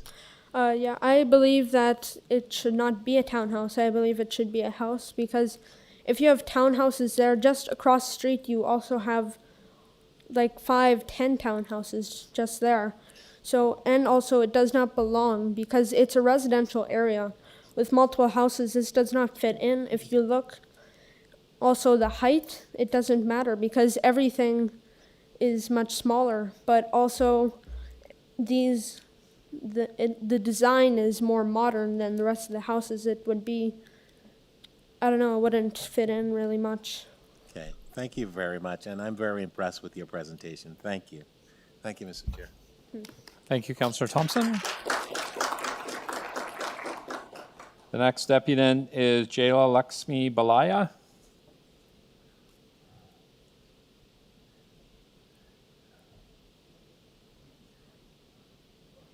My apologies if I mispronounced your first name.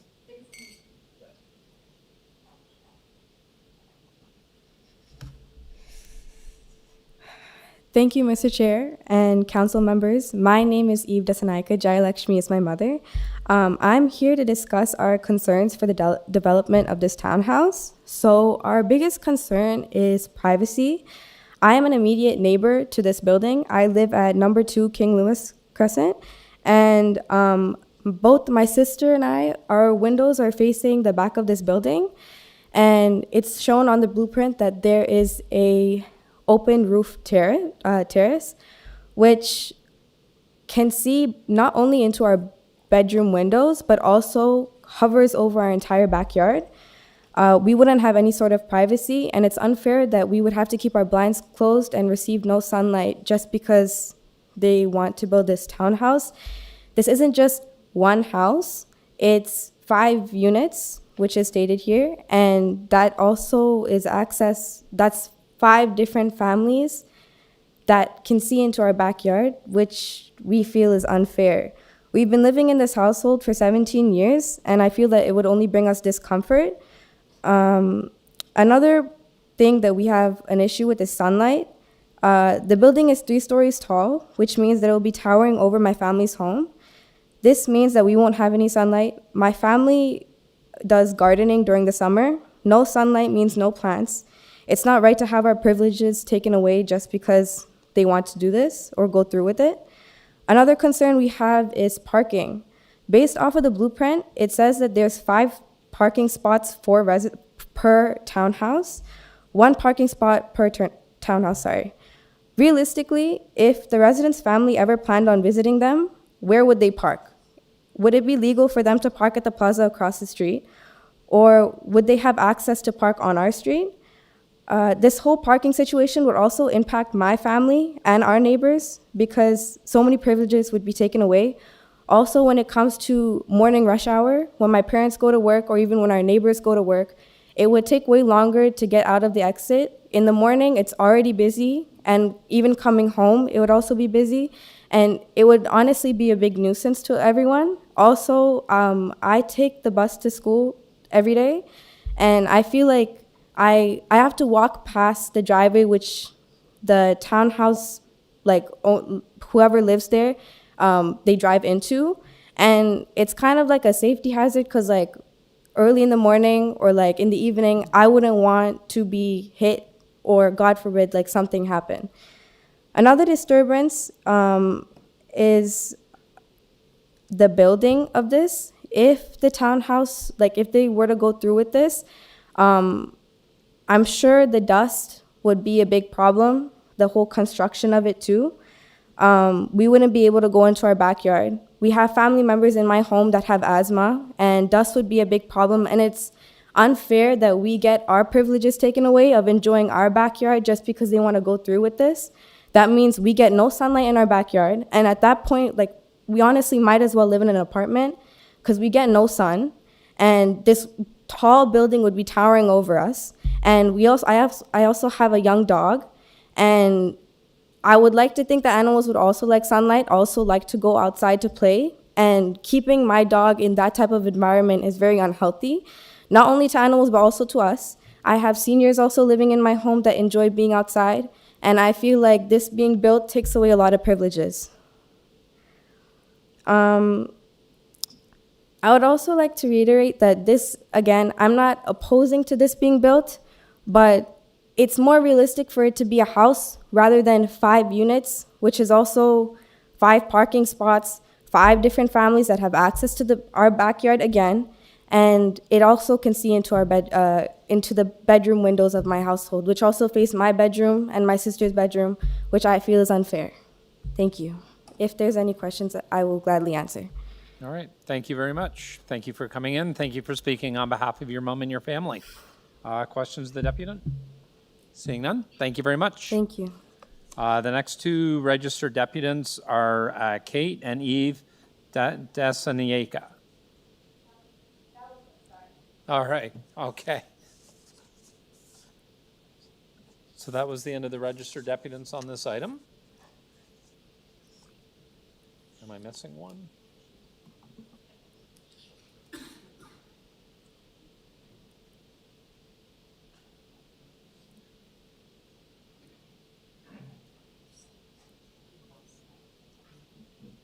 Okay, questions of staff? Councillor Thompson? Thanks, Mr. Chair. Through you to staff. You've heard the comments from the residents who are impacted by the this particular development. I'm curious with respect to the site. What is the percentage of lot coverage on this site? Through the chair, it's in the low 40s, approximately 42% coverage. And what is there what's considered a standard lot coverage for a site like this? Well, a single detached house would be about 35% coverage. 35 to 38. 30, depending on the zone. Right. You know, we could be in the weeds forever on that question. Yeah. Don't want to be in the weeds. No, sir. But this is 40 or 42. In the low 42. Yeah. Okay, great. With respect to playgrounds are big in my area where we're putting in townhouses and so on. That's a requirement for me for space for families and young children. What is the city's requirement with respect to amenity areas on a site like this? Or is there a requirement? Through the chair, or I guess the deputy chair, there's no specific requirement for amenity space as the unit falls below the threshold. 20-unit threshold is when we start to require. Locally, the deputy did bring up the 2 school playgrounds north of Huntingwood. Stephen Leacock Park and Community Center has a splash pad and playground. It's about 300 meters away. Right. but it is not unusual for an ask. Let's say either a local councillor or others in the community say, could we have and provide some play amenity areas on site? It's not unusual. Would that be correct? It's not unusual on larger developments, I'll say, yes. Right, okay. So I know you're planning. I'm just wondering if there's anyone from transportation that can maybe ask a question. I'm wondering how many vehicles are traveling on Huntingwood and Birchmount on a daily basis? Do we know the traffic count? I'll have to defer to transportation on that, Councillor. Is there someone from transportation?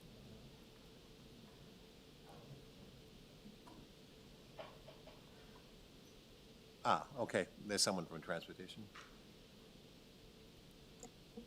Through the speaker, we can check to see if counts are available right now, if we have a few moments. He is apparently available. He's there. Did he hear the question? Did you hear the question, sir? He's speaking, but I think you're muted. I think you're still muted.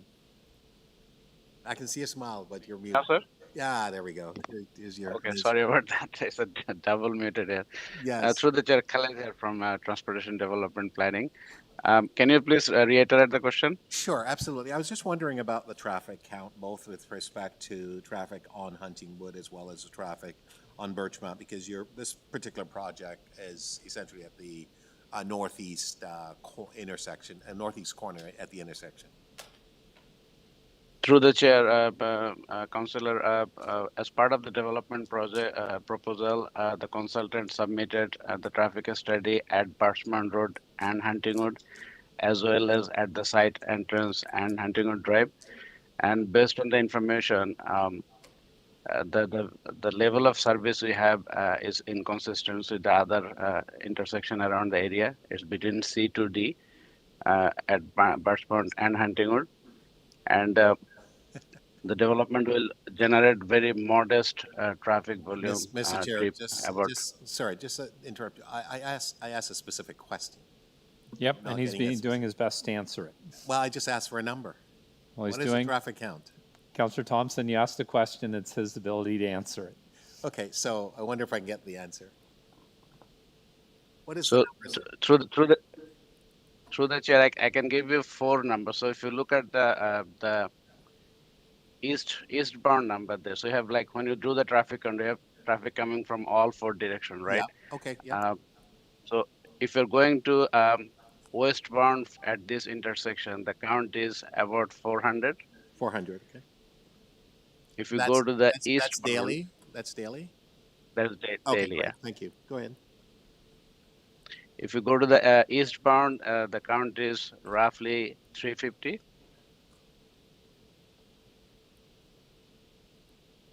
And if you go to northbound, that is about 475. And in the southbound, it's about 400. All right. Fantastic. Thank you. Those are the numbers I was looking for. Thank you very much. Thank you, Mr. Chair. Thank you. Okay. Thank you, Councillor Thompson. Other questions on this item? Councillor Mr. Myers? Chair? Sorry, Councillor Mansis, did you have questions? Yes, sir. Okay, go ahead. To Christian, my questions are going to be to Christian. Francesca? Yep, we can hear you.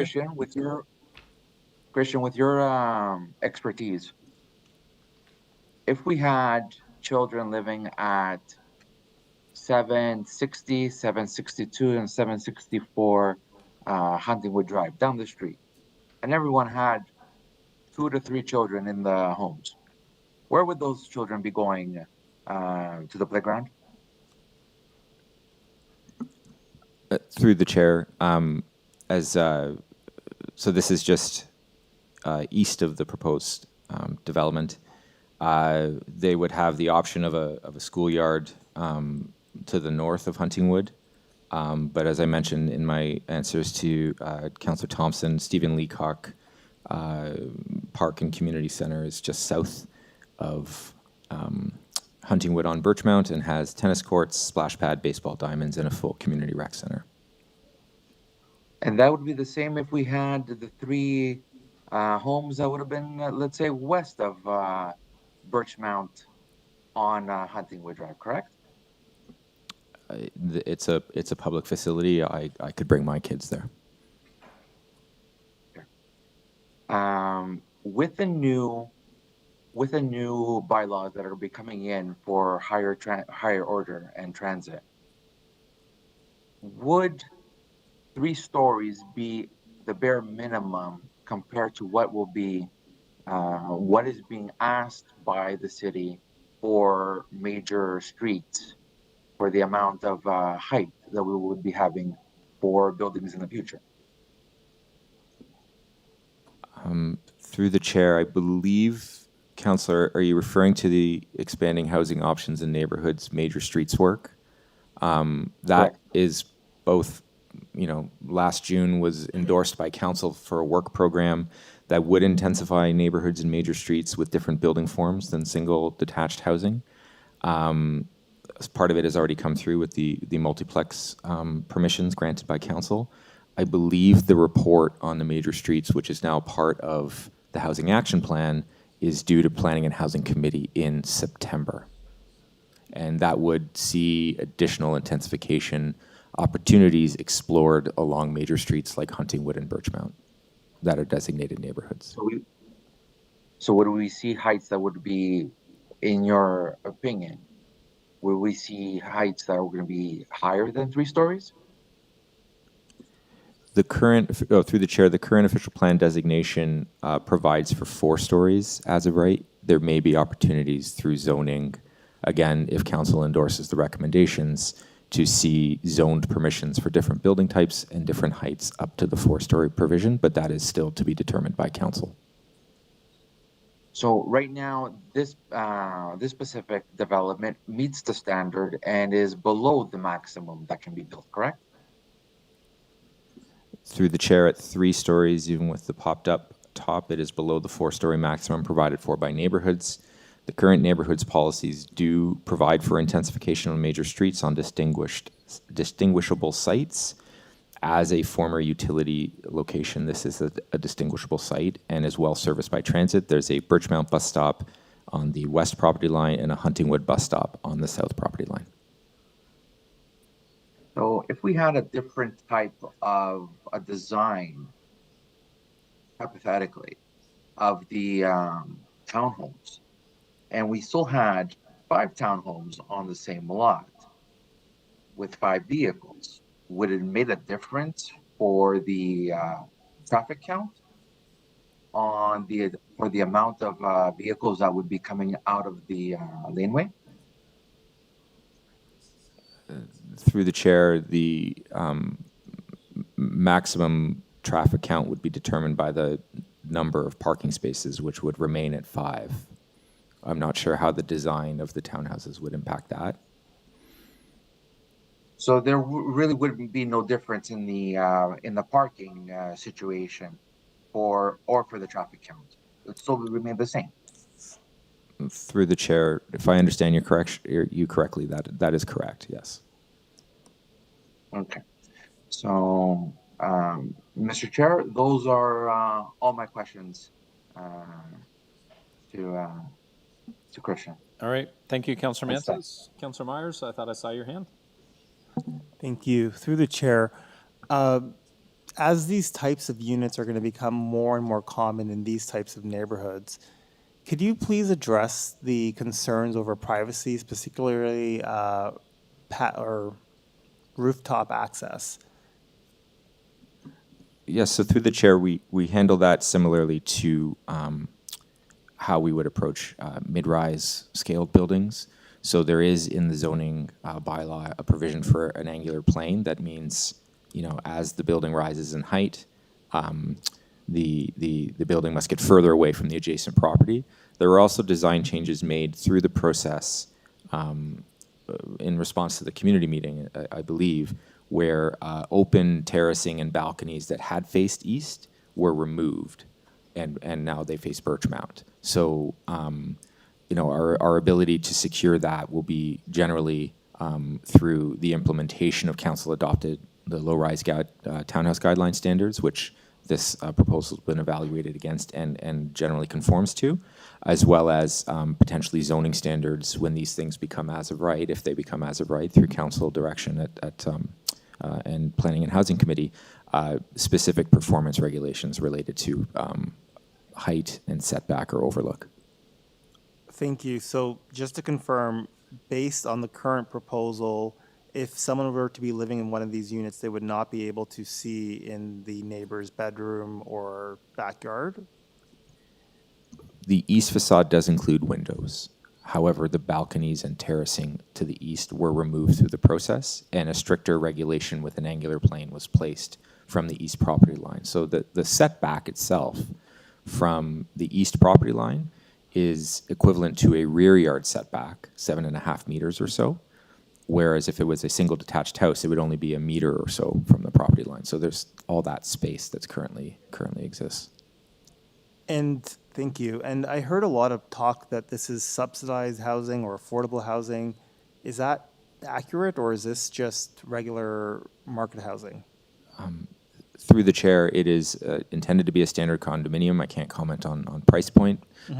However, one of the characteristics of the development with now the RT zone permitting secondary suites, that multi-generational opportunities are there with a secondary unit, which is, of course is secondary and lesser than the primary unit. So it would allow for, in-law suites or others to have separate entrances. That would be the only affordability. They'd be smaller and thus, if rented, more affordable than the purchased condominium. Great. And one final question. Councillor Thompson had asked some questions about, the lack of a park included in the plan. Are there any community benefits or benefits to the community associated with this development? Through the chair, the application is too small to generate a community benefit charge. And there were no opportunities given the legislative change for us to explore any other options from a community benefit perspective. Okay, thank you. No further questions. Okay, thank you, Councillor Myers. That is it for questions of staff on this item. Speakers, Councillor Mantis, this is your ward. Did you wish to speak? Mr. Chair, thank you for the opportunity. Looking at the development and seeing how changes we're going to be having in the future, we've said that over time that we need to make decisions that are going to be very difficult for the next years to come because of these changes that we see in our standards of affordability, housing, and all of the other needs that our city needs, because of the influx also that we have of people coming into our communities. Saying that, this development, I understand that it does not meet the standard of a typical townhome, but at the same time, we also have to see the needs of the residents, also of people that will be coming in to our communities. And since working with staff, we've seen that it does meet the requirements that planning and all the other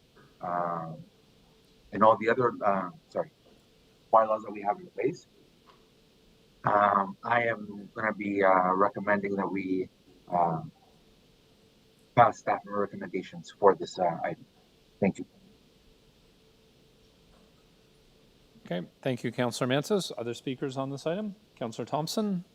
Thank you very much, Mr. Chair. I want to thank all the people who came and presented today, because it's really important for us to be able to hear from everyone, both the residents, the applicant, and their agents and so on. And certainly thank the local councillor, because I know that he's had meetings and so on. But when I was reading this report over the weekend, it caused me to think about similar type of development in my area, where a developer has come in and has actually placed, particularly townhouses, and I'll draw two specific ones. One's at Quinier and the other is Jolly Way. and the developer there basically offered limited parking for those units.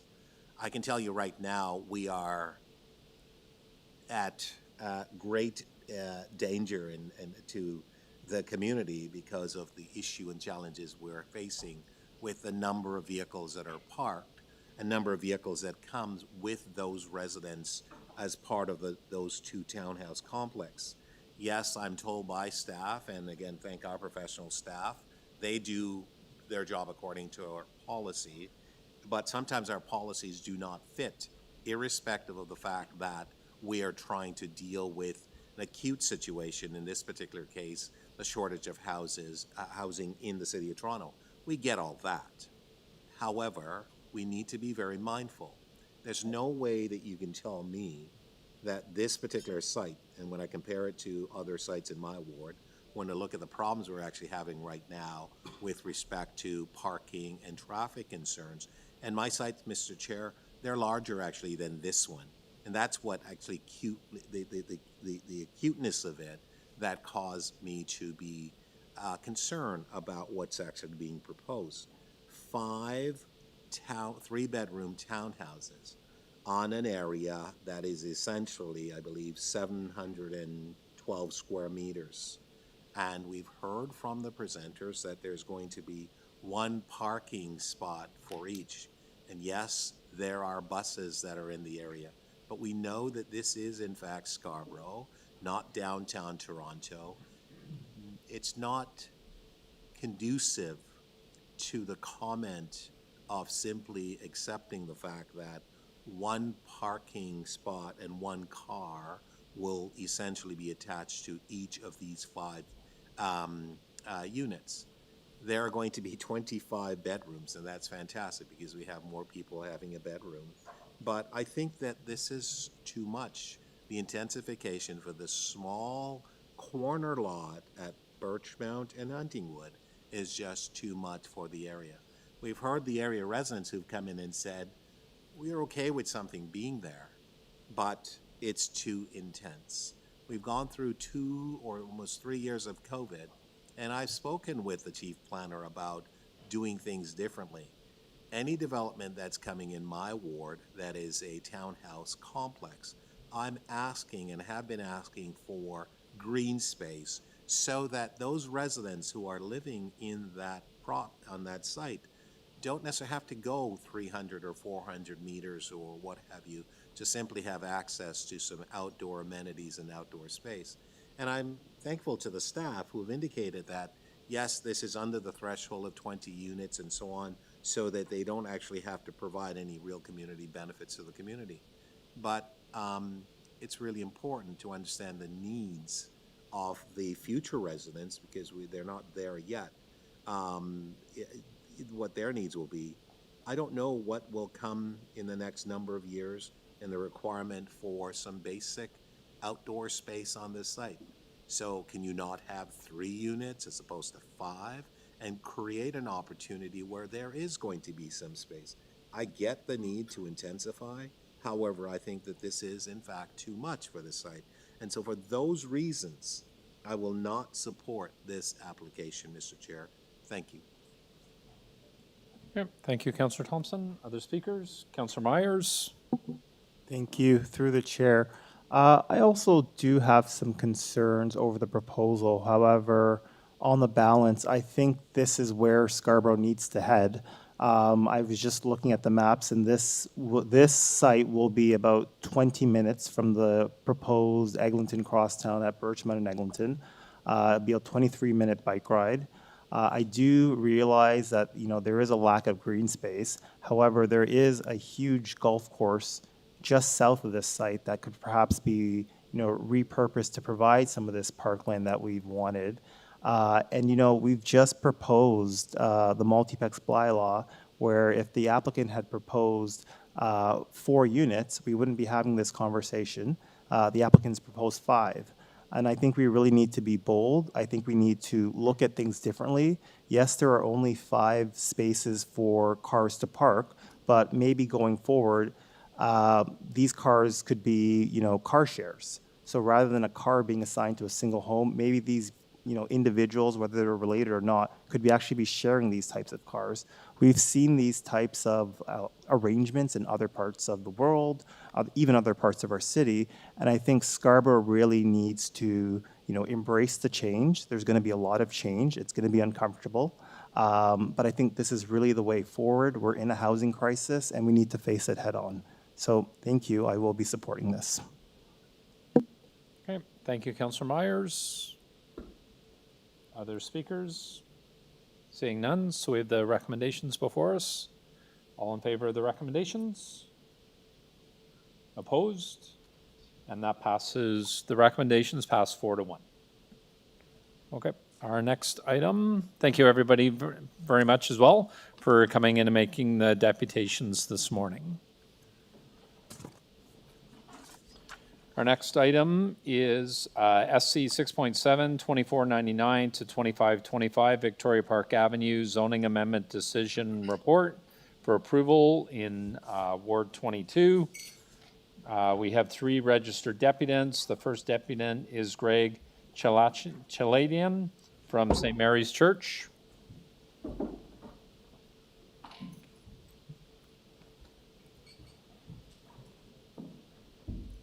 Chitillian. Sorry, Mr. Chitillian.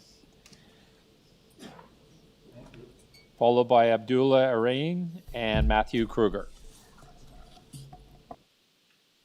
It's on.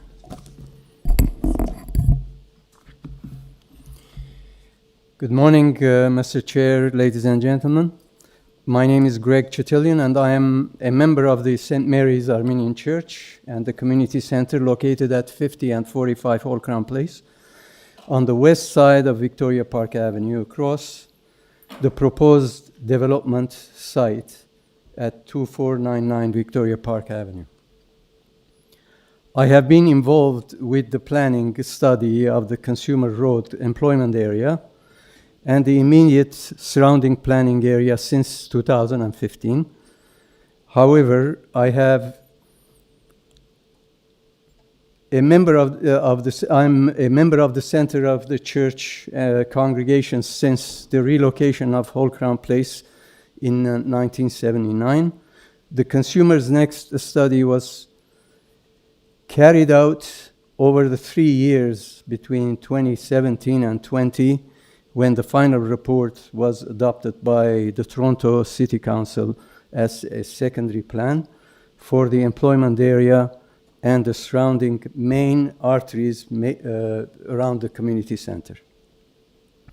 The recommendations in that report and the secondary plan do very clearly define the objectives of development in the area of Victoria Park Avenue and Sheppard Avenue as the major avenue along which corridors intensification is encouraged, with implementation to the density and height of the buildings, limitations of the buildings. The range of density is from 3 to 3.5 times the area, with the assumption that the Sheppard subway line will be extended with a station at Victoria Park and Sheppard Avenue. Furthermore, it defines maximum podium levels of 6 floors along avenues and a transit hub at Victoria Park and Consumer Road area. Our community has been established here, as I mentioned, in 1979 for some 45 years, with a very active and engaged community and significant cultural, religious, and educational activities, which indicate a community center with all amenities and facilities as architecturally significant church designed by prominent architect Rabi Architects, and a youth center at 460-seat theater and regulation size basketball court.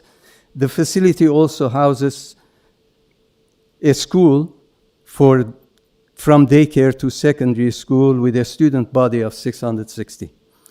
With all the newly proposed and approved developments in the vicinity of the community center, including the proposed development at 2450 Victoria Park Avenue, known as Universal Property, with 4 residential towers and some 1,150 condo units and about 15,000 square foot commercial space on the ground floor, to the newly proposed and approved Lansing Square development with 4 condo towers, 20 to 40 stories high, and 2 towers of commercial spaces on the ground and commercial spaces on the ground level, with no significant improvements or changes to the roads and transportation systems in the area. These proposals, however, are within the adopted density and suggested height limits. We are extremely concerned that all this intensification without regard to existing community structures and already existing thriving community life all adversely affect the existing communities and the community livelihood. The Armenian community complex serves the surrounding residents, some 25 to 30,000 Armenian residents, living in North York, Scarborough wards, and as far away as Richmond Hill, Markham, and Pickering, Ajax. The ARS private school students are dropped and picked up on daily basis by parents, and such developments do have significant impact on the survivability of the school. The ARS school has significant economic benefit to the Ontario economy, being a private school for some 660 students, have the province and the Ministry of Education Sorry, at sir. least. Sorry to interrupt. I need you to wrap up. You're over your time limit. Okay. The importance of transportation is another issue for us because of this situation. And the housing without planning to build communities would be disastrous, would have disastrous consequences in the long run. We should design communities and not condo developments. Thank you. Thank you very much, sir. Questions of the deputant? Seeing none, thank you very much. The next deputant is Abdullah Arain.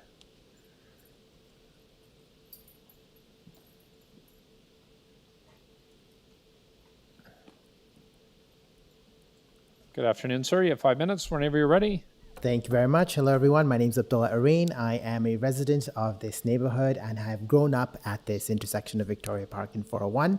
And specifically, it's the Victoria Park and Consumers Road area.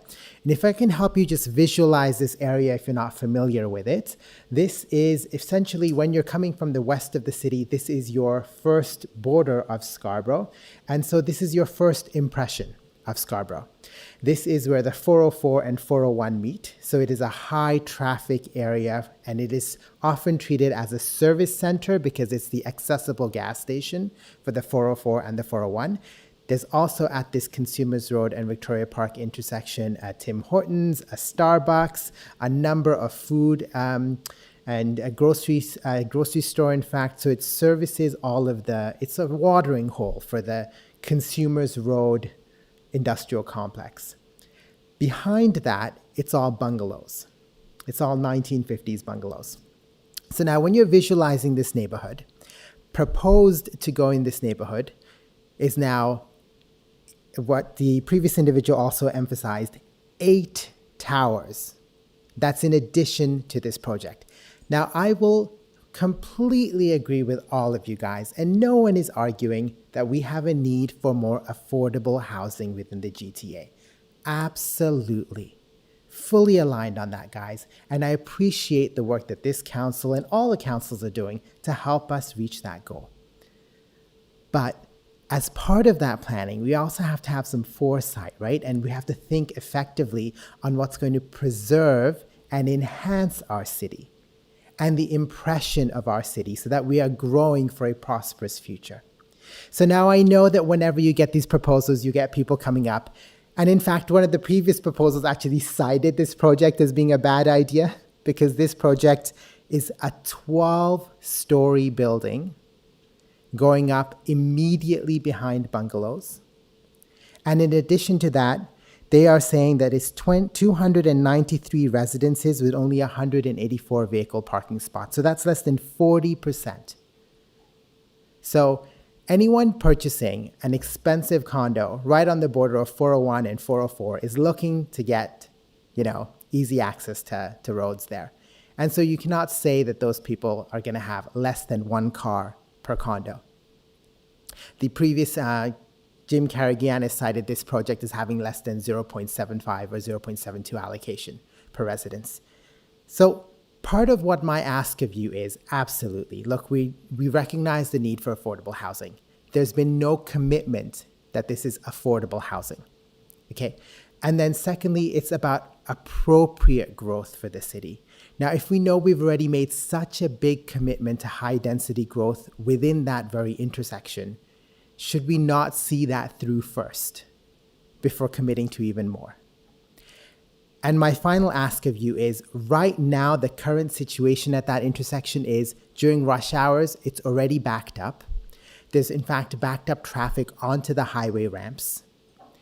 There is a high traffic volume, and then the city has already had to invest in a lot of signage, which effectively, when you go there, it's just signs everywhere.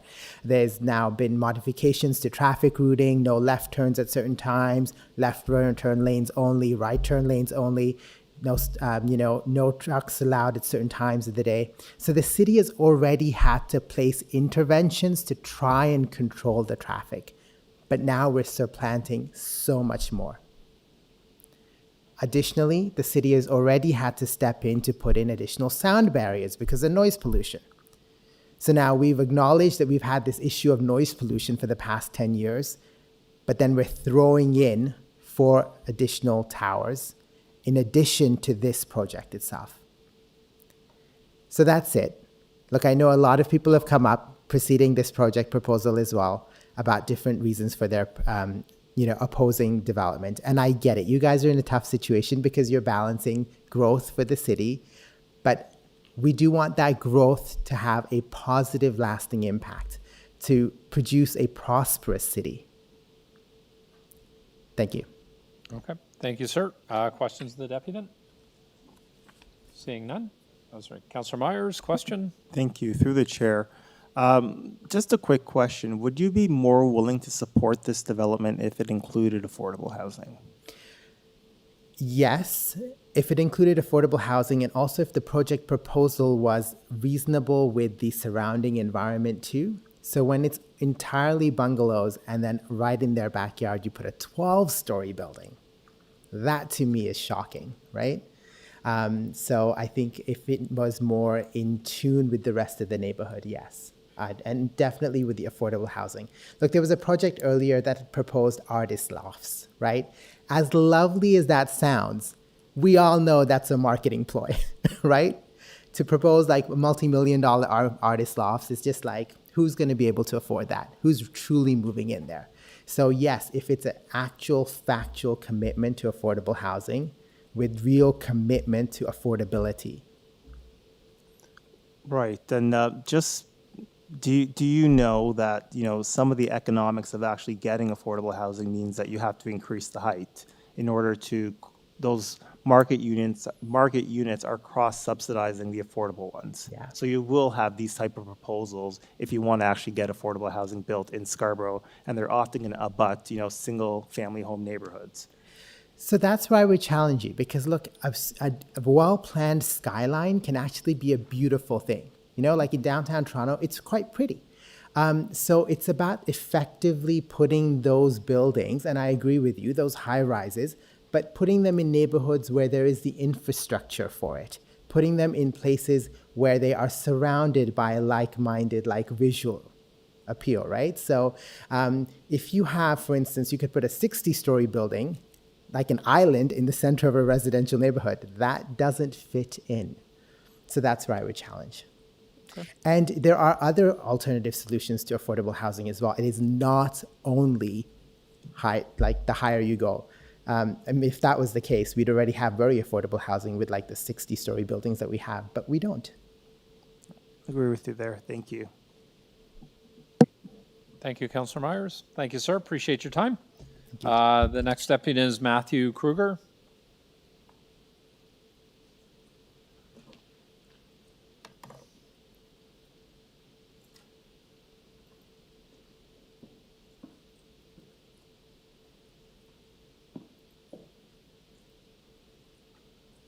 Good afternoon. You have 5 minutes whenever you're ready. Through the chair, good afternoon, everyone. Adjust the microphone. I want to first start off by thanking everyone kind of for hearing this application today and for all the comments received. To start off, we had a really productive working experience with both planning staff and urban design, and due to the unique site configurations, we think we've achieved a very reasonable development, and we agree with the recommendations listed in the staff report before us today.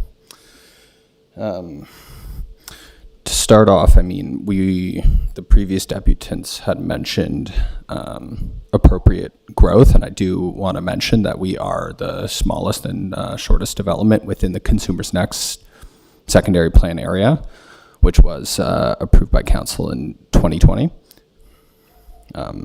In addition to the goals and objectives of the plan, which we meet many and almost all of them, we are providing over half of our units to be family sized, with 50% proposed to be 2 bedrooms and 10% proposed to be 3 bedrooms, which is in excess of the 30% 2 bedrooms envisioned by the plan.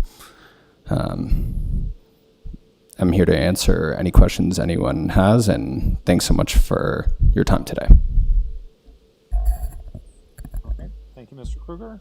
Questions of the deputant? Councillor Myers? Thank you. Through the chair, does this proposal include any affordable housing? Through the chair, not at this time, no. Could you just sort of expand why not, or was this not part of the discussions? Through the chair, at this time, we haven't explored this type of housing option, and our family size units are one of our kind of features that conform with the secondary plan that was approved at this time. Okay, thank you. Thank you, Councillor Myers. Other questions of the deputant? Seeing none, thank you very much, sir. Questions of staff? Thanks.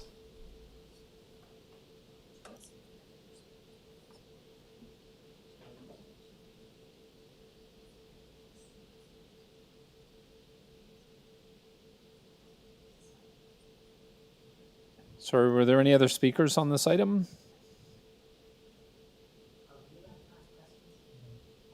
Nope. Nope.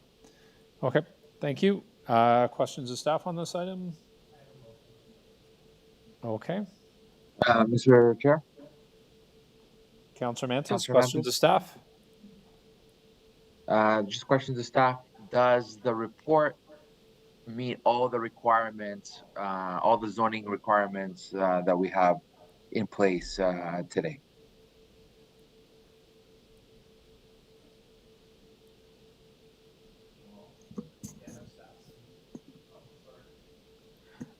Through the chair, to you, Councillor, the performance standards that were put forward in the draft zoning bylaw carry some parent recommendations from the parent bylaw, but is site-specific in nature.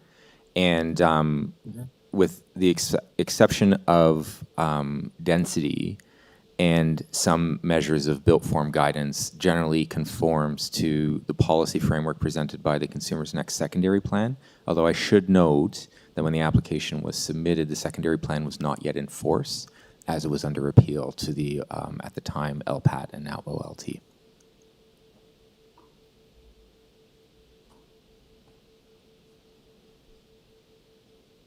Okay, so, but it does meet all the average heights that you would see in the secondary plan, right next door to the site, on the other side of the street.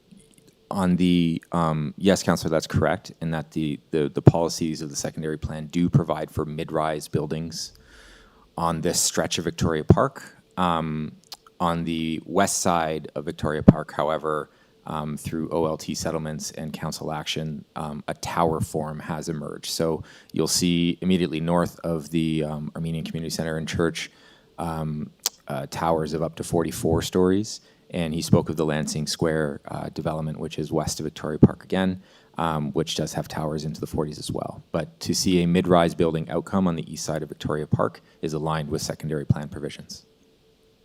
So with the TCA mid-rise plan, do we see that this development is under the maximum of the height that would be allowed for this development?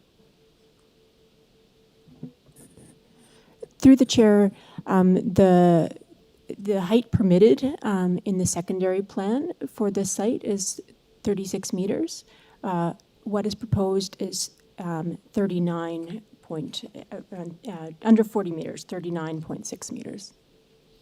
So it's slightly higher, but it is, like Mr. Ventresca said, in aligned with the mid-rise built form envisioned in the secondary plan. So we're taking into consideration all the other developments that are happening also on the west side of Victoria Park. So through the chair, the secondary plan envisions higher heights and densities on the west side of Victoria Park compared to the east side of Victoria Park.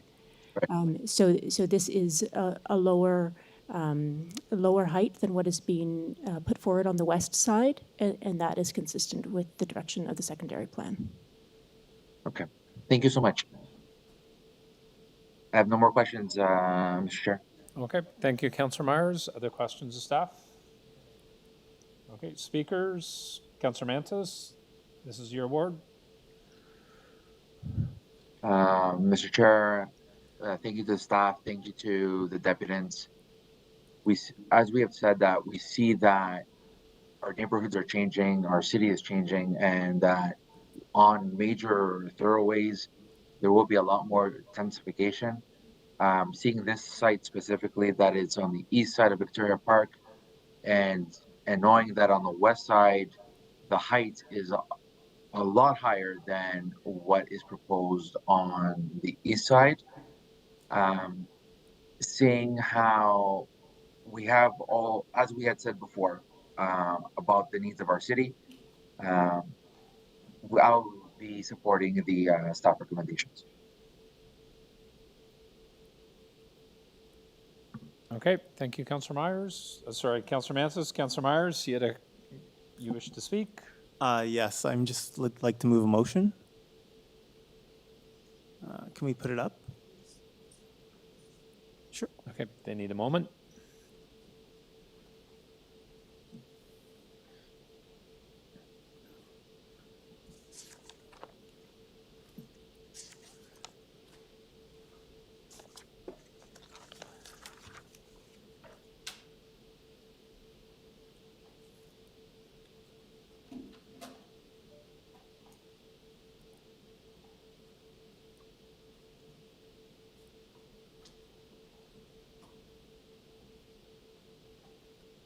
Do I have to read it out? Okay.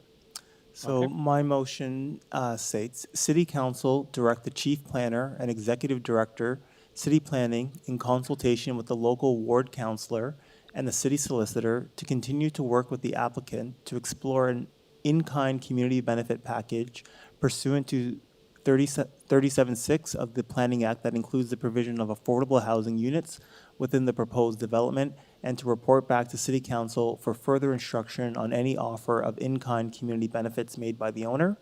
I think this is, would be a missed opportunity if we did not include some type of affordable housing. I agree with the deputant that if this type of development is going forward, the community should benefit. And I ask my colleagues to please support this. Okay, thank you, Councillor Myers. Questions of the mover of the motion? Mr. Chair, Councillor Mantis? I will be supporting Councillor Myers' motion. Okay, all right, thank you. Any other speakers on this item? Seeing none, so we have a motion by Councillor Myers. We'll vote on that first. All in favor of the motion by Councillor Myers? That passes unanimously. Item is amended. All in favor? And that item passes unanimously. Thank you. Our next item is SC 6.10, 3431 to 3449, St. Clair Avenue East and 67 Elfreda Boulevard. Official plan amendment and zoning bylaw amendment decision report in Ward 20. We have 2 registered deputants. The first deputant is Mike Bennett from WND Associates. Mr. Bennett here or online? Mr. Bennett, you're online. You have 5 minutes whenever you're ready. Excellent. Thank you, Chair. It's a pleasure being here to speak to the committee this afternoon.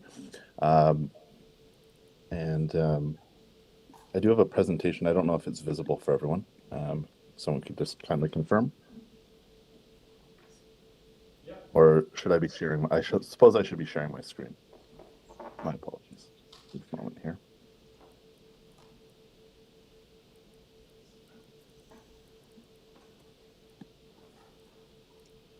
Does the committee need a presentation? Mr. Bennett, we're fine. Yeah. If you don't need to make a Certainly. presentation. Yeah, I'm absolutely fine with that. I'll just the acknowledge, ward Councillor Crawford's indicated he doesn't need a presentation. Oh, wonderful. Okay. Well, in that case, I appreciate the opportunity to, I guess, more briefly speak to you. I'm a senior planner at W&D Associates. Our appearance before you today is a result of multiple years of very close work with not only the councillor's office, but city staff to resolve a number of urban design and technical issues. We have received the staff report and understand its recommendations, and we are supportive of those recommendations. And I suppose just in general, if there are questions of the committee, I could easily reference the visual materials that we have prepared, but otherwise I'll defer to the chair and members of the committee should you have any questions. Okay, thank you, Mr. Bennett. Questions of the deputant? Seeing none, thank you very much, sir. And just before the next deputant, I do need to move a motion. We're at 12:26, just to extend the meeting so we can finish our last 2 items. All in favor? And that carries. Our next deputant, Mr. John Anderson. Mr. Anderson online? Nope. Mr. John Anderson? Not present. Okay, we will move on to questions of staff. Any questions of staff on this item? Seeing none. Speakers? Councillor Crawford? Thank you, Madam, Mr. Chair. I have a quick amendment I'd like to move. That City Council requests the Chief Planner and Executive Director, City Planning, and the General Manager, Transportation Services to examine all options to mitigate traffic infiltration into the neighborhood, including by way of a left turn prohibition from the development onto Elfreda as part of the site plan control process. I'll be supporting these recommendations. It has been a couple of years of consultations with the community. Generally, they're supportive. There are concerns, as my motion intends, the traffic infiltration into Elfreda from St. Clair. So what I'm asking staff is to, as part of the site plan application, just to look at how we can mitigate that, concern of the community. I think there's a possible solution to that, but again, as part of the next process, I think that's taking place. On that, I'll move the recommendations. Thank you. Okay, thank you, Councillor Crawford. Questions of the mover? Seeing none, so we have the amendment before us. All in favor? That carries. Item is amended. All in favor? That carries.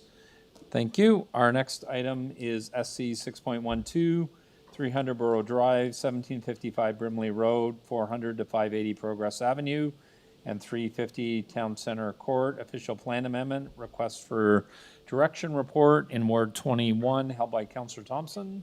Yeah, Mr. Chair, I've got the answers that I needed from staff, so I can actually let that item go. Okay, thank you. Councillor Thompson's moving the recommendations for SC 6.12. All in favor? Those carry. And then, sorry, I just need to clean up one item. SC 6.23, we need to reopen that to have it properly before us. If I can have a motion to reconsider, I will move that. All in favor? I need a motion to add as new business, item SC 6.23, sorry, which is parking amendments on Belanger Crescent in Ward 20. And then all in favor of adding this as an item of new business. And then I need a motion to adopt the recommendation. Moved by Councillor Crawford. All in favor? That carries unanimously. I now look at City Clerk. Nancy, can we? And we have the bills.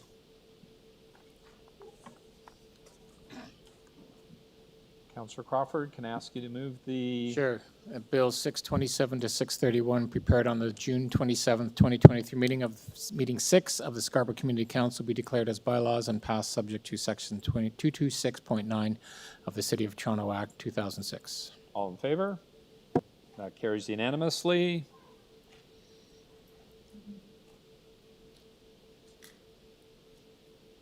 Looking down the table, Councillor Myers. Yes, sir.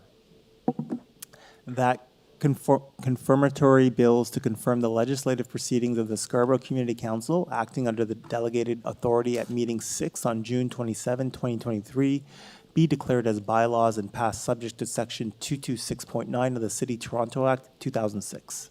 Thank you, Councillor Myers. All in favor of the confirmatory bills? They pass unanimously. Thank you very much. And motion to adjourn. All in favor? That carries. Thank you very much. Thank you to the clerk staff and everybody else. Deeply appreciate all of your support this morning, and I hope everybody has a great day. Thank you. Thank you.